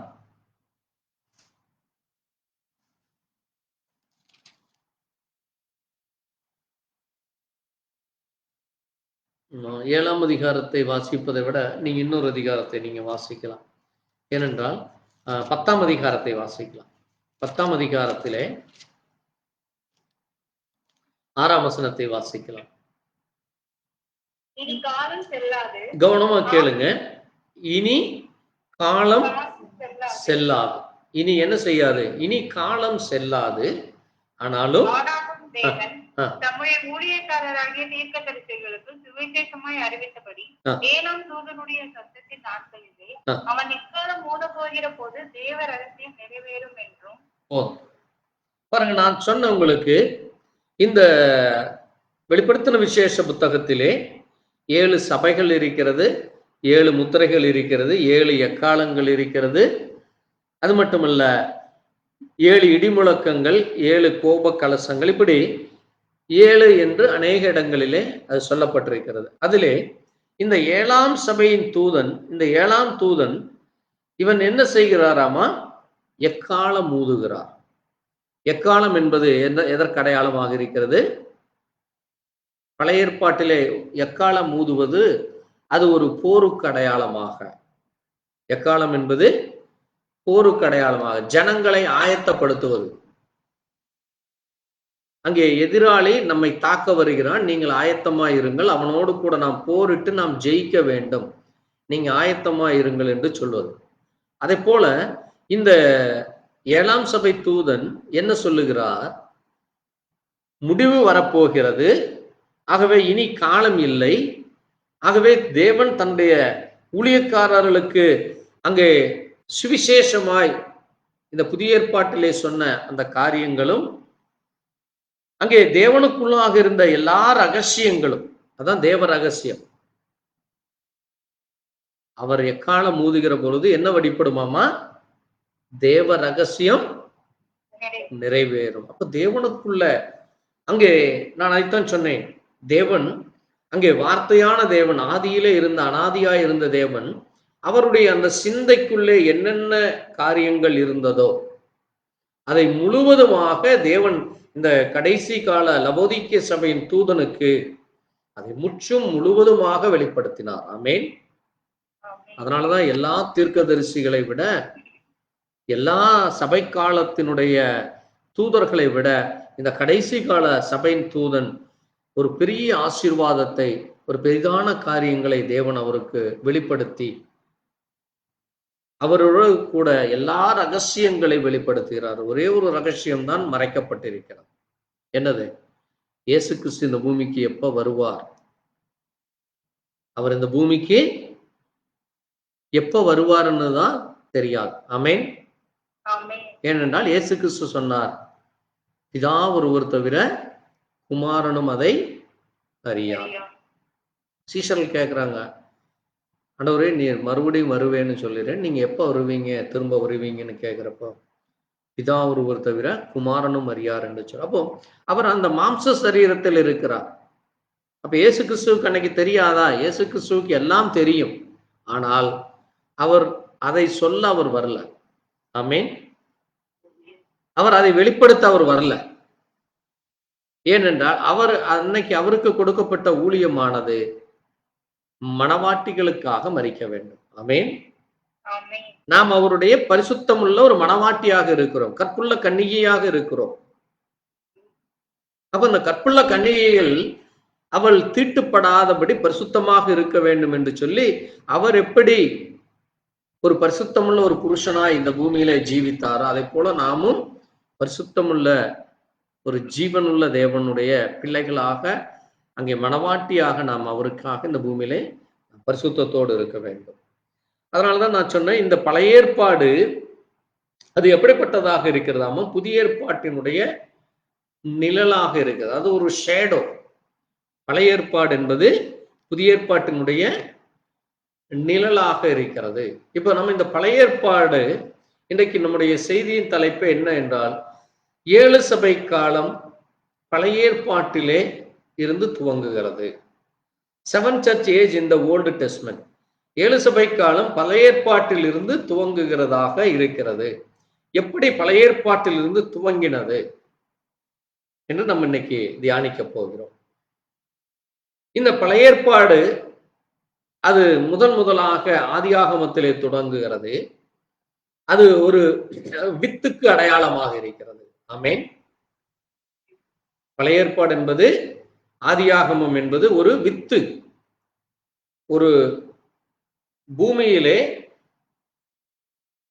உள்ள நிலத்திலே அந்த வித்தானது முதல் வித்தானது விதைக்கப்படுகிறது. முதல் வித்து யாரு? முதல் வித்து யாரு? ஆதாம். ஆமென். ஆதாமைத்தான் தேவன் என்ன செய்தார்? மண்ணிலே இருந்து எடுத்தார். ஆமென். அப்ப அந்த முதல் வித்து ஆதாம் மண்ணில் இருந்து எடுக்கப்பட்டார். ஆமென். அவன் ஒரு பரிசுத்தமுள்ள ஒரு தேவனுடைய மனுஷனாக அங்கே வாசிக்கலாம். நீங்க மல்கியால வாசிக்கிறப்ப மல்கியா 3ஆம் அதிகாரம் 15ஆம் வசனத்தை வாசிங்க. அந்த ஒரே ஒரு காரியத்தை மட்டும் வாசிங்க, பிறகு நம்ம அதனுடைய தொடர்ச்சி அப்புறம் வாசிக்கலாம். 2:15 முதல் வார்த்தையை மட்டும் வாசி. அவர் ஒருவனை அல்லவா படைத்தார், ஆவி அவரிடத்தில் பரிபூரணமாய் இருந்தது, போதும் ஒருவனை படைத்தார். போதும். அவர் ஒருவனை அல்லவா படைத்தார். அப்ப முதலாவது வித்து இந்த பூமியிலே ஆதாம் மூலமாக இந்த பூமியிலே தேவன் கொண்டு வருகிறார். அந்த ஆதாம் மூலமாக என்ன செய்யப்பட வேண்டும்? அடுத்த வித்து வர வேண்டும். ஆமென். அந்த வித்தில் இருந்தா மத்த வித்து வருது. ஏனென்றால் தேவன் இந்த பூமியை படைக்கிறப்போ அங்கே செடி கொடிகளையும் நீங்க வாசிங்க. ஆதியாகமம் 1ஆம் அதிகாரத்துல நீங்க வாசித்தீங்கன்னா அங்கே ஆண்டவர் என்ன சொல்றாரு பாருங்க. இந்த பூமியில நீங்க வாசிக்கிறப்போ 11ஆம் வசனத்தை வாசிங்க. முதல்ல நீங்க வாசிக்கிறப்போ தேவன் என்ன செஞ்சாரு? வெளிச்சம் உண்டாகட்டுங்கிறாரு. பிறகு பகல் இரவானது, அப்புறம் ஆகாயம் வருகிறது, ஜலம் வருகிறது. பிறகு அங்கே ஜலம் எல்லாம் ஒரு இடத்துல சேர்ந்து இப்படியாக அந்த காரியம் நடக்கிறது. ஆகாயத்துல நடக்கிற காரியம் அதுக்கெல்லாம் மறுபடியும் பிறப்பதில்லை. கவனமா புரிஞ்சு கொள்ள வேண்டும். அந்த பகலோ இரவோ அது குட்டி போடுறதில்லை, அது மறுபடியும் பிறப்பிப்பதில்லை. அதே போல ஆகாயமும் அப்படித்தான். அது அன்னைக்கு படைக்கப்பட்டது இன்றைக்கும் அப்படியே தான் இருக்கு. இந்த பூமியை அன்னைக்கு படைச்சாரு, இந்த பூமி இன்னைக்கு அப்படியே தான் இருக்கு. இது தன்னுடைய சந்ததியை கொண்டு வரலை. ஆனால் அங்கே 11ஆம் வசனத்துல நீங்க வாசிக்கிறப்ப அங்கே தேவன் என்ன செய்கிறார்? பூமியானது புல்லையும் விதையையும் பூண்டுகளையும் பூமியின் மேல் தங்கள் விதையை கனிகளை தங்கள் ஜாதியின்படி கொடுக்கும். ஆமென். மல்டிப்ளை பண்றது. அங்கே மேலே சொல்லப்பட்ட அந்த 3ஆம் வசனத்திலிருந்து 10ஆம் வசனம் வரைக்கும் அது மல்டிப்ளை ஆகல. ஆனால் இங்க இந்த பூமியில, ஆமென், இங்க இந்த பூமியில தேவன் என்ன செய்கிறார்? புல்லையும் பூண்டுகளையும் விதைக்கும் பொழுது அதை மல்டிப்ளை பண்ணுகிறார். பழுக பெருக பண்ணுதல். அதான் என்னது மல்டிப்ளைன்னா? என்னது? பழுகி பெருகும்படி ஆசீர்வதிக்கிறது. இப்போ இது என்ன செய்கிறது பாருங்க. 12ஆம் வசனம், பூமியானது புல்லையும் தங்கள் ஜாதிகளின்படி விதையும் பிறப்பித்து பூண்டுகளையும் தங்கள் ஜாதிகளையும் விதைகளை கொடுக்கும்படி விருட்சங்களை முளைப்பித்தது. தேவன் அது நல்லது என்று கண்டார். ஆமென். பாருங்க, இப்போ தேவன் அதை படைக்கும் பொழுது அது தேவனுடைய வார்த்தையை கேட்டு அடுத்த சந்ததிகளை கொண்டு வருகிறது. மரம் எப்பொழுதுமே மரமாகத்தான் இருக்கிறது. கனிகளும் பூண்டுகளும் அதாவது அதனுடைய கனிகளை பூண்டுகளை அது அதனுடைய டேஸ்டை அதனுடைய இதை அப்படியே சரியானபடி கொடுத்து கொண்டு வருகிறது. அப்போ முதலாவது வித்து அங்கே ஆதியாகமத்திலே போடப்பட்டது. இந்த வெளிப்படுத்தின விசேஷம் என்பது ஹார்வெஸ்ட். என்னது அது? ஹார்வெஸ்ட்னா என்னது? அறுவடை செய்கிற காலமாக இருக்கிறது. இந்த பூமியிலே போடப்பட்ட ஒவ்வொரு வித்தும் அது அறுவடை செய்யப்பட வேண்டும். எப்படி ஒரு சில அங்க நெல் எடுத்தீங்கன்னா 3 மாதம் 6 மாதம் என்று சொல்லுவாங்க. அந்த காலத்துக்கு பிறகு அதை என்ன செய்வாங்க? அறுவடை செய்து அதை புசிக்க கொண்டு போவாங்க. அதை போல இந்த பூமியிலே முதலாவது வித்து ஆதாம் மூலமாக இந்த பூமியிலே கொண்டு வரப்பட்டதே. இதை தேவன் நியாயத்திற்கிறது தான் என்னது? ஹார்வெஸ்ட்ங்கிறது. அதை அறுக்க போகிறார். அதனாலதான் ஆண்டவர் சொன்னாரு அங்கே மத்தேயுல நீங்க வாசிக்கிறப்போ தேவன் என்ன செய்வாராமா? மத்தேயுல நீங்க வாசிங்க. அங்க அவர் சொல்றாரு பாருங்க, இந்த பூமியை நான் என்ன செய்ய போகிறேன்? நியாயந்திருக்க வருகிறேன். அப்போ வெள்ளாடுகளையும் செம்மறி ஆடுகளையும் தனித்தனியாக பிரிப்பார். வாசிங்க மத்தேயு 25 32 33 வாசிங்க. 31 வாசிக்கலாம். மனுஷகுமாரன் தமது மகிமை பொருந்தினவரால் நமது மகிமையுள்ள சிங்காசனத்தின் மேல் வீற்றிருப்பார். பாருங்க, அவர் அந்த மகிமையான அந்த சிங்காசனத்திலே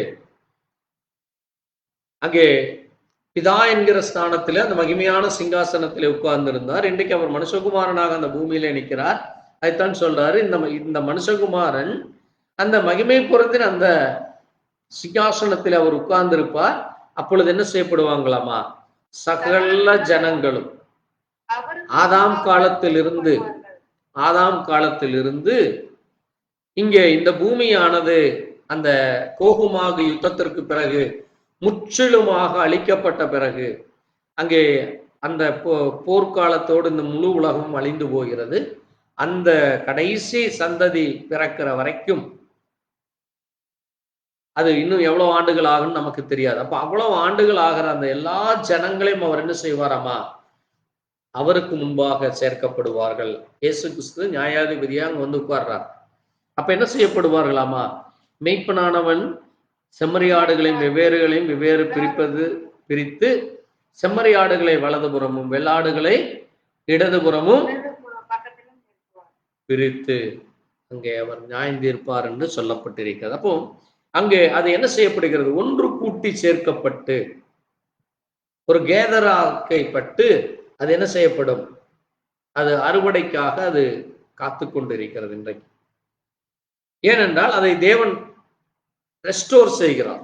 மறுபடியும் ஒன்று கூட்டி சேர்த்து, ரெஸ்டோருங்கிறது என்னது? ஒன்று கூட்டி சேர்க்கிறது, அங்கேயே தங்க வைக்கிறது மறுபடியும். அப்ப தேவன் என்ன செய்கிறார்? அதை அங்கே ஆதியாகமம் தொடங்கி வெளிப்படுத்தின விசேஷம் வரைக்கும் செய்ய போகிறார்.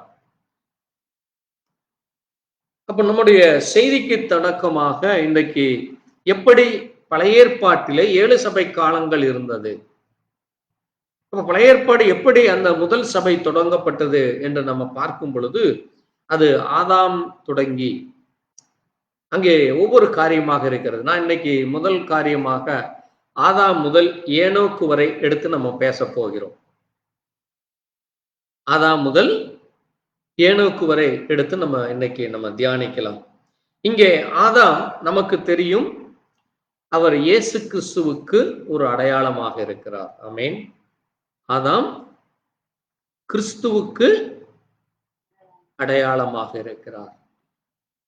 அதனாலதான் அவர் என்ன சொன்னார்? நீங்க வாசிங்க, 1 கொரிந்தியர் 15ஆம் அதிகாரம் வாசிக்கலாம். 1 கொரிந்தியர் 15ஆம் அதிகாரம் 47ஆம் வசனத்தை வாசிங்க. 1 கொரிந்தியர் 15:47.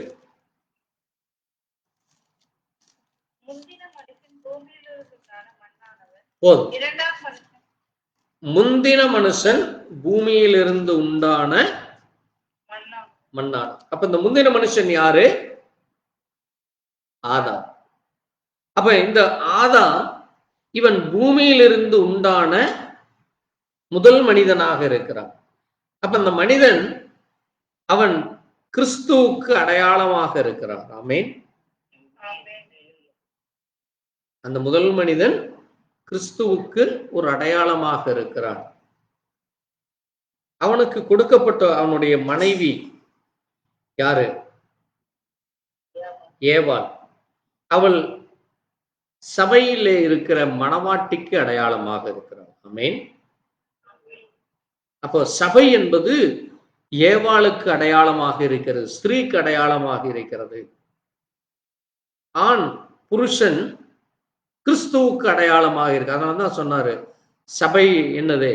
கிறிஸ்துவுக்குள்ளாக இருக்க வேண்டும். இன்னைக்கு பெயர்ல மட்டும் கிறிஸ்து சபை என்று அல்ல, அங்கே கிறிஸ்து இருப்பதற்கான அடையாளம் அந்த சபைக்குள்ளாக இருக்க வேண்டும். ஆமென். அப்போ இயேசு கிறிஸ்து தான் இந்த வீட்டின் தலைவன், இந்த சபையின் தலைவர். அவர்தான் இந்த சபைக்கு தலைவர். அவருடைய ஆளுகை இருக்க வேண்டும். சபையிலே மனிதனுடைய ஆளுகை அல்ல. ஆமென். பாஸ்டருக்கு நீங்க என்ன செய்ய வேண்டும்? மரியாதை தான் கொடுக்கணும். அவருக்கு வேதத்தின்படி அவர் என்ன சொல்கிறாரோ அதை கேட்டு நீங்க நடப்பதற்குத்தான் பாஸ்டரோ போதகரோ உபதேசியாரோ சுவிசேஷரோ இருக்கிறார்கள். அவருக்கு நீங்க அடிமை அல்ல. ஆமென். அவருக்கு நீங்க என்ன கிடையாது? அடிமை அல்ல. நம்ம எந்த ஒரு போதகரும் சபை பிள்ளைகளை அடிமைப்படுத்தி நடத்தக்கூடாது. ஏனென்றால் நம்ம யாருக்குத்தான் அடிமை? தேவனுக்குத்தான். ஆமென். நம்ம தேவனுக்கு மட்டும்தான் கீழ்ப்படிந்து அவருக்கு, அவருடைய சொல்லை, அவருடைய வார்த்தைகளை கேட்டு அதற்கு நம்மை ஒப்பு கொடுக்கிறோம்.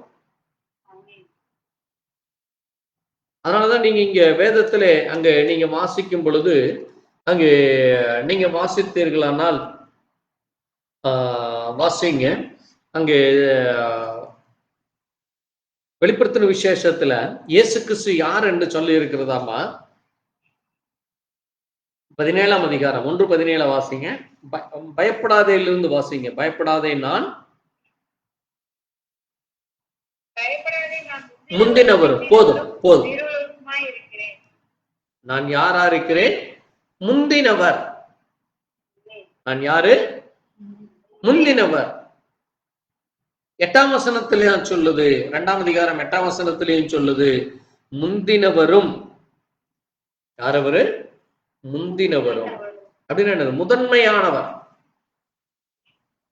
அப்போ ஆதாம் எப்படி இந்த பூமியிலே முதலாக படைக்க ஒரு முந்தின மனுஷனாக இருந்தானோ, அதை போல இயேசு கிறிஸ்து ஒரு முந்தின மனுஷனாக இருக்கிறார். இங்கே ஏவாள், அவள் ஒரு சபைக்கு அடையாளமாக ஒரு பிரைடாக இருக்கிறார், மணவாட்டியாக இருக்கிறார், ஆதாமுடைய மனைவி. இந்த மனைவி எப்படி எடுக்கப்பட்டாள்? எப்படி எடுக்கப்பட்டாள்? ஆதாமுடைய விலா எலும்பிலிருந்து எடுக்கப்பட்டாள். ஆமென். அவள் எப்படி உருவாக்கப்பட்டாள் என்று நம்முடைய தீர்க்கதரிசி சொல்லுகிறார் என்றால், தேவன் அவளை பாதத்தில் இருந்து துவங்குகிறார். ஆமென். அதான் சபைக்காலமும் பாதத்தில் இருந்து. அதுதான் முதலே சொன்ன, நீங்க இந்த டயக்ராம்ல பாக்குறப்போ அங்க பிரமிடு போல இருக்கிற இந்த டயக்ராம்ல எபேசு சபை கீழே முதல்ல இருந்து தொடங்குறது, கீழே பாதத்தில் இருந்து துவங்குகிறது. ஆமென். ஏன் அது பாதத்தில் இருந்து துவங்குகிறது என்றால், இயேசு கிறிஸ்து மரிக்கிற பொழுது அங்க எப்படி ஆதாமுடைய விலா எலும்பிலிருந்து அவனை உறங்க வைத்து அவனுடைய விலா எலும்பிலிருந்து எடுத்து ஏவாளை அயர்ந்த நித்திரை செய்து ஏவாளை உருவாக்கினாரோ, அதை போல இயேசு கிறிஸ்து சிலுவையிலே அறைந்த பொழுது, வாசிங்க யோவான் 19ஆம் அதிகாரம், யோவான் 19ஆம் அதிகாரம் வாசிக்கலாம். 34 வாசிங்க.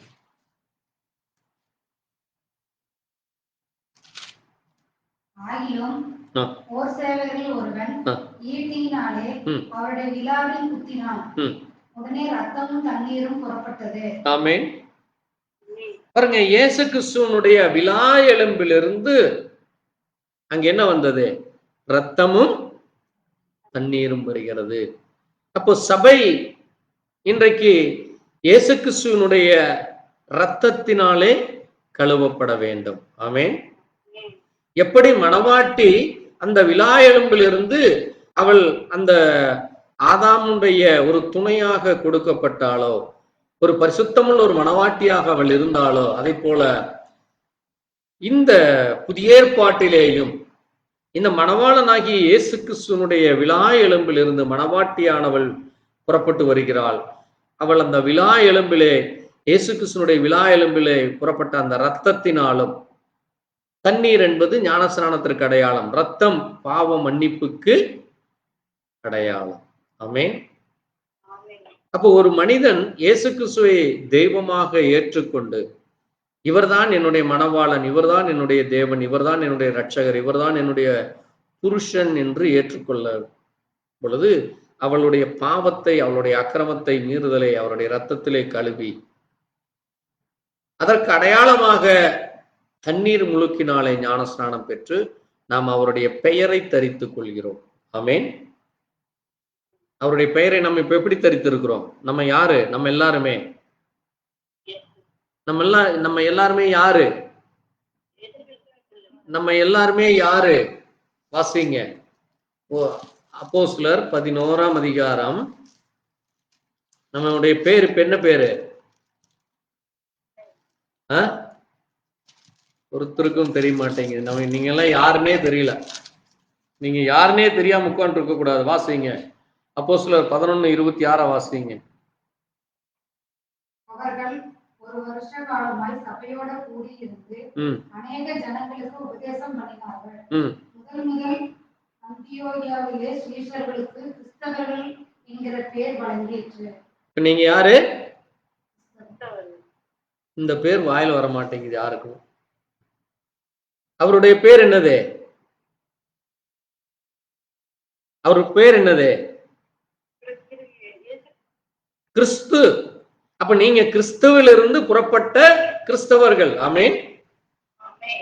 அப்ப உங்களுடைய பேர், இப்ப நீங்க உங்களை என்ன சொல்லுவாங்க? இவங்க கிறிஸ்டின், இவங்க கிறிஸ்டினும்பாங்க. கிறிஸ்துவை உடையவன். ஆமென். அதனாலதான் நீங்க கிறிஸ்தவர்கள். புரிகிறதா உங்களுக்கு? நீங்க அவருடைய விலா எலும்பிலே குத்தப்பட்டு அந்த விலா எலும்பிலிருந்து புறப்பட்ட இரத்தத்தினாலும் தண்ணீரினாலும் கழுவப்பட்ட மணவாட்டி. ஆமென். நீங்க கிறிஸ்தவர்கள். புரியுதா உங்களுக்கு?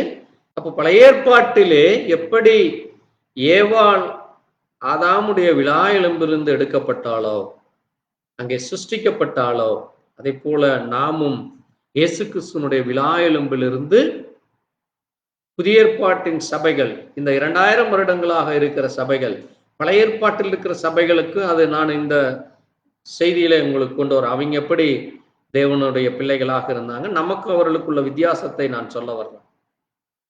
இப்ப நம்ம யாராக இருக்கிறோம்? கிறிஸ்தவர்கள். ஆமென். இப்ப பாருங்க, தேவன் என்ன செய்கிறார்? அங்கே ஏவாளை காலில் இருந்து படைத்து தலையிலே கொண்டு வந்து முடிக்கிறார். ஆமென். அதான் படைப்பு. ஒரு முழு உருவமாக வருவது தலை, அடுத்தது முதல்ல கால், பிறகு தொடைப்பகுதி, வயிற்று பகுதி, மார்பு பகுதி, அடுத்தது தலை. ஆமென். இது சபைகளுக்கு அடையாளமாக இருக்கிறது. அந்த 7 சபைகளுக்கு அடையாளமாக இருக்கிறது. நம்முடைய சரீரம் அங்கே 7ஆ பிரிக்கப்படுது. முதல்ல கால், அடுத்தது கால் இரண்டு கால்கள். முதல்ல பாதம், அடுத்தது கால், அடுத்தது வயிறு, மார்பு பகுதி, கைகள், அடுத்தது என்னது? தலை. தலையில நீங்க பாக்குறப்ப கண், அடுத்தது அந்த கண்ணுக்கு மேல இருக்கிறது தான் என்னது? கண்ணுக்கு மேல இருக்கிறது என்னது? மூளை. ஆமென். கண்ணுக்கு மேல இருக்கிறது என்னது? அந்த மூளைக்குள்ளதான் என்ன இருக்குது? சிந்தை. ஆமென். நீங்க சிந்திக்கிறதெல்லாம் எங்கிருந்து தான் சிந்திக்கிறீங்க? உங்களுடைய மூளை தான் அதை சிந்திக்க, உங்க மூளை தான் கமாண்டிங் பண்ணது. உங்க கையை பார்த்து மூளை என்ன சொல்லும்? இந்த பொருளை எடுன்னு சொல்லும். அப்போ அந்த மூளை கட்டளையிட அந்த கை செய்யும். காலை பார்த்து மூளை சொல்லும், நீ இப்படி நட என்று சொல்லும், இல்ல நடக்காதே, இப்படி உட்கார் என்று மூளை தான் கமாண்டிங் சொல்லும். அதனாலதான் ஒரு மனிதனுக்கு மூளை பாதிக்கப்பட்டுருச்சுன்னு. ஏன் அப்படின்னா அவன் என்ன செய்யறானே அவனுக்கு தெரியாது. அவன் என்ன செய்யறான்னு தெரியலன்னா அவனுக்கு என்னது? மூளை பாதிக்கப்பட்டது, மனநிலை பாதிக்கப்பட்டவன்.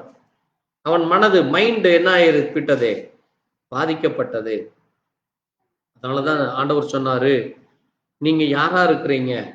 உங்க சிந்தை எப்படி இருக்க வேண்டும்? கிறிஸ்துவின் சிந்தை.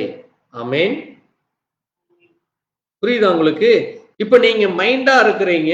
இப்போ உங்களுக்குள்ள இருக்கிற சிந்தை எப்படி இருக்க வேண்டும்? கிறிஸ்துவின் சிந்தை இருக்க வேண்டும். எப்படி அந்த எபேசு சபை ஒரு பரிசுத்தமுள்ள ஒரு சபையாக, நீங்க வேதத்திலே முதல் சபையானது எபேசு சபை. இந்த எபேசு சபையில தான் அப்போஸ்தலனாகிய பவுல் அந்த சபை பிள்ளைகள் எப்படிப்பட்டவர்கள் என்று விளக்குகிறார். வாசிங்க எபேசு சபை, எபேசு நிருபம், எபேசியர், சீக்கிரம் எடுப்போம்.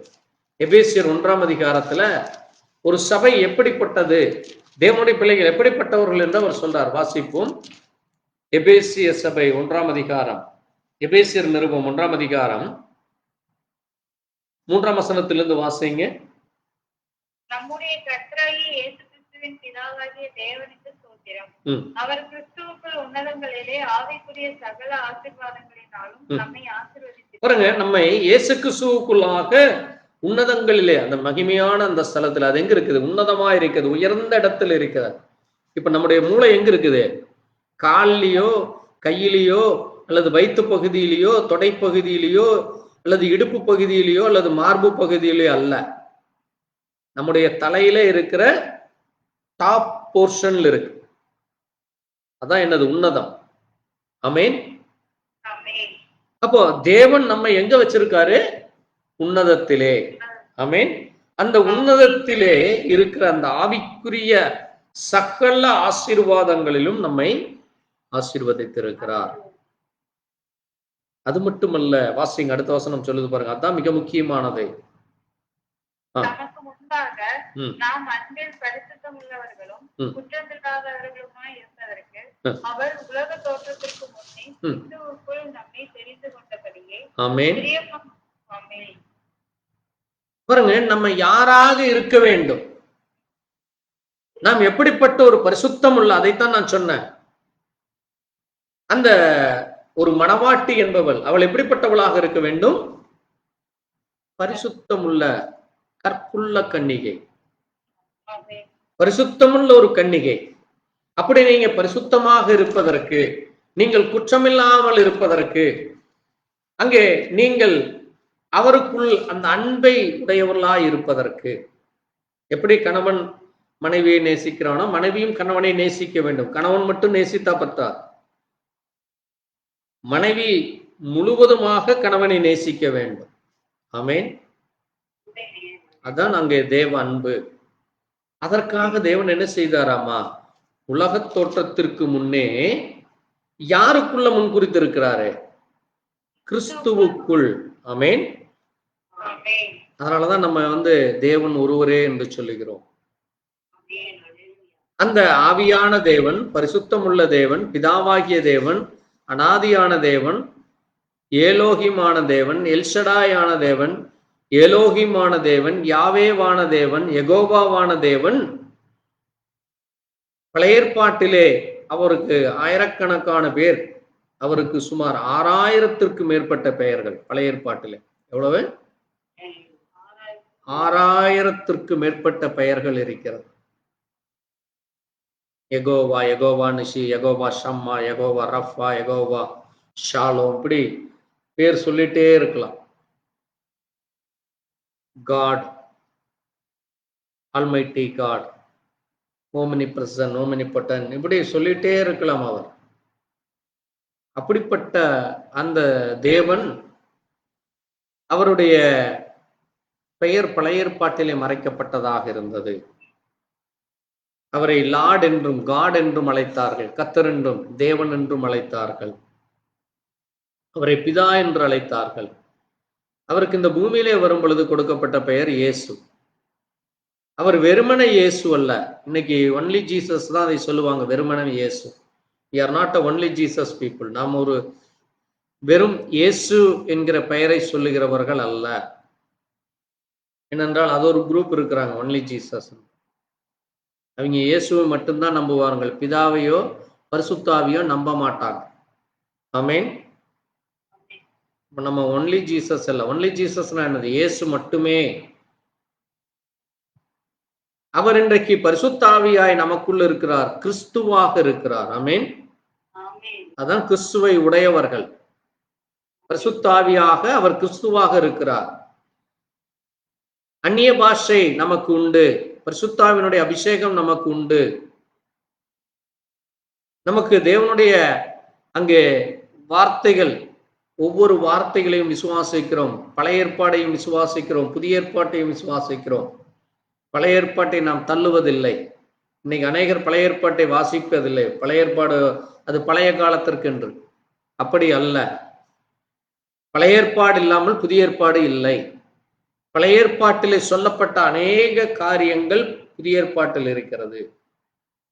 அதுதான் ஒரு பர்ஃபெக்ஷன்.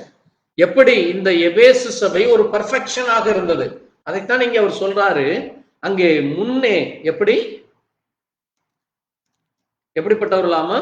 உலகத் தோற்றத்திற்கு முன்னே நீங்கள் கிறிஸ்துவுக்குள் முன்குறிக்கப்பட்டீர்கள்.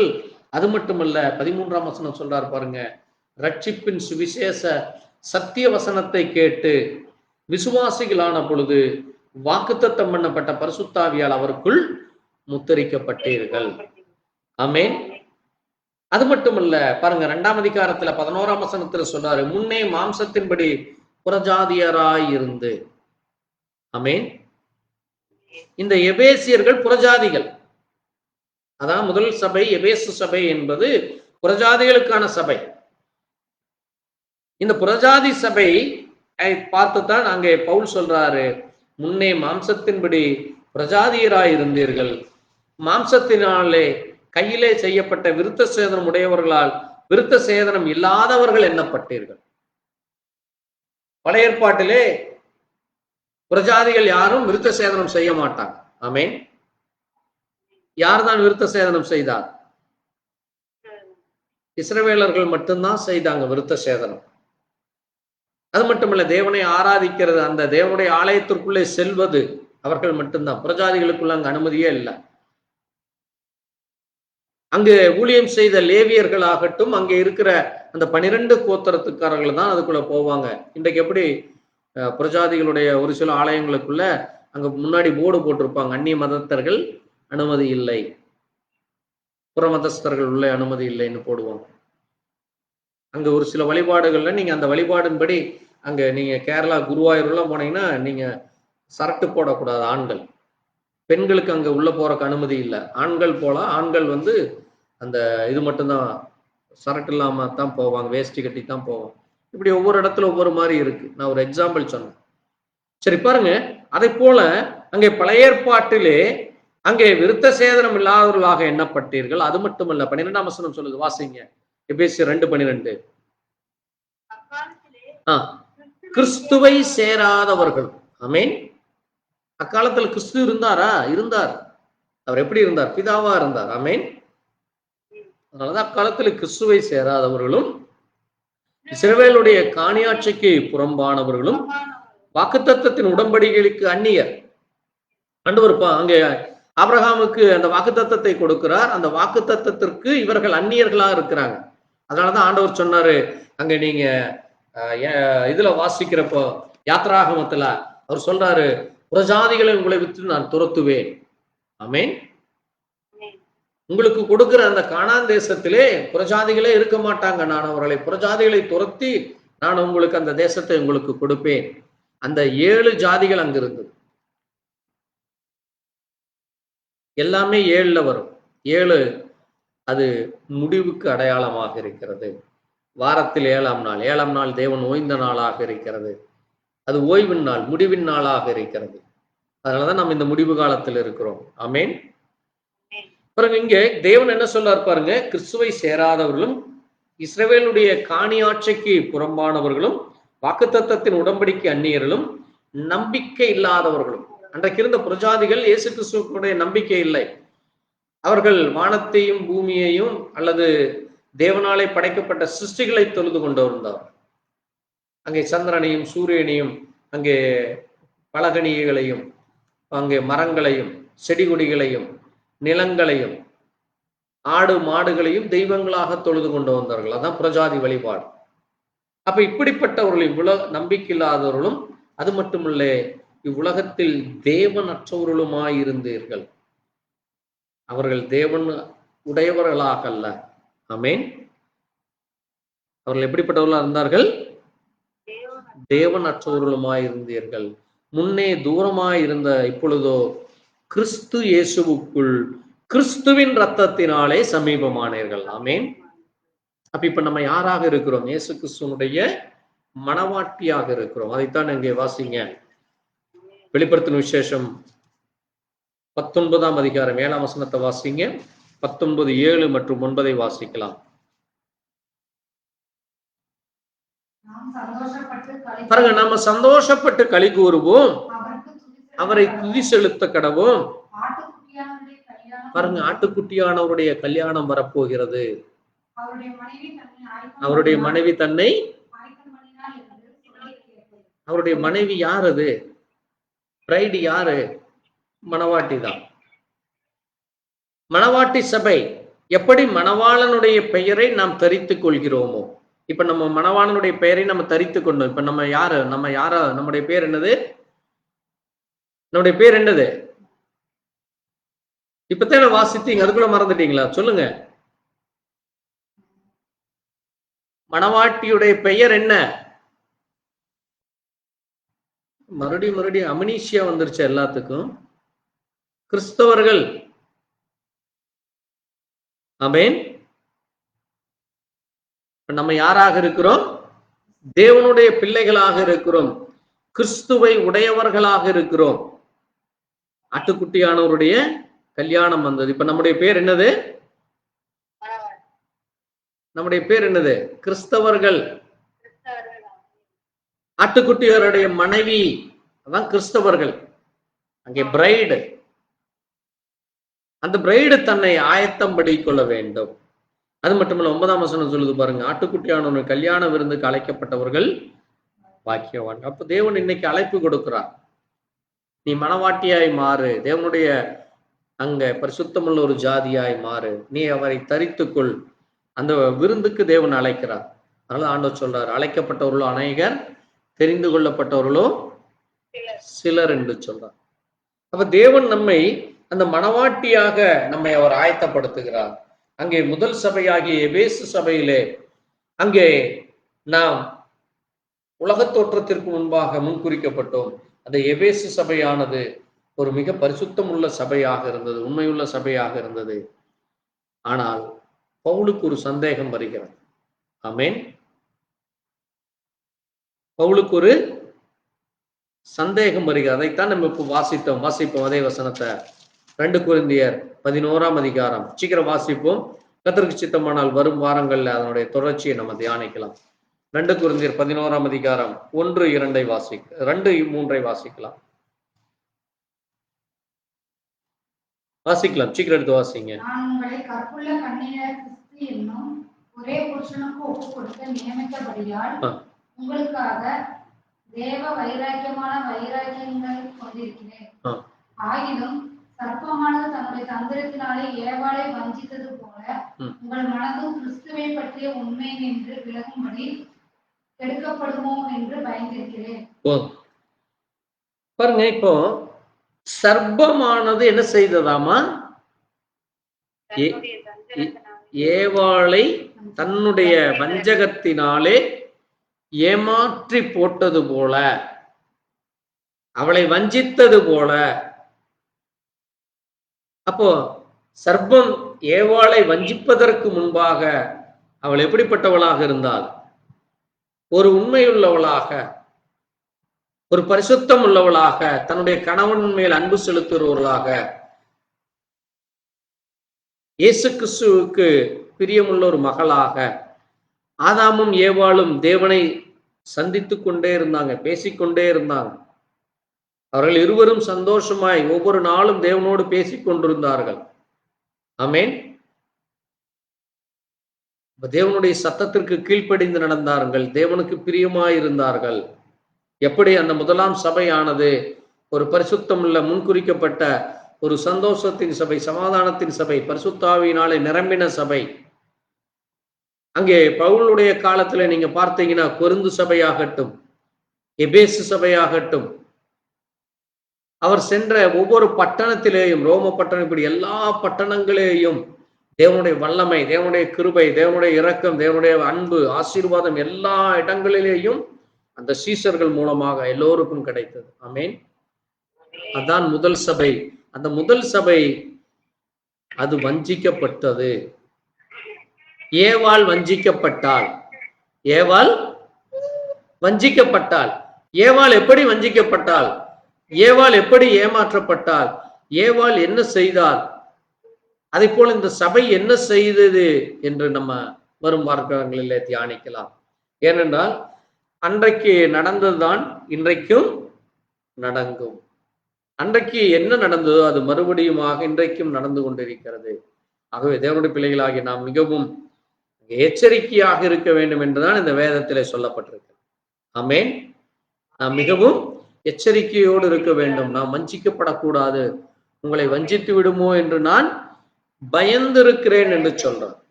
அவருக்குள்ள அந்த பயம் இருந்தது. அந்த பயம் நடந்ததா? அன்றைக்கு ஏவாள் வஞ்சிக்கப்பட்டாள். எப்படி அவள் வஞ்சிக்கப்பட்டாள்?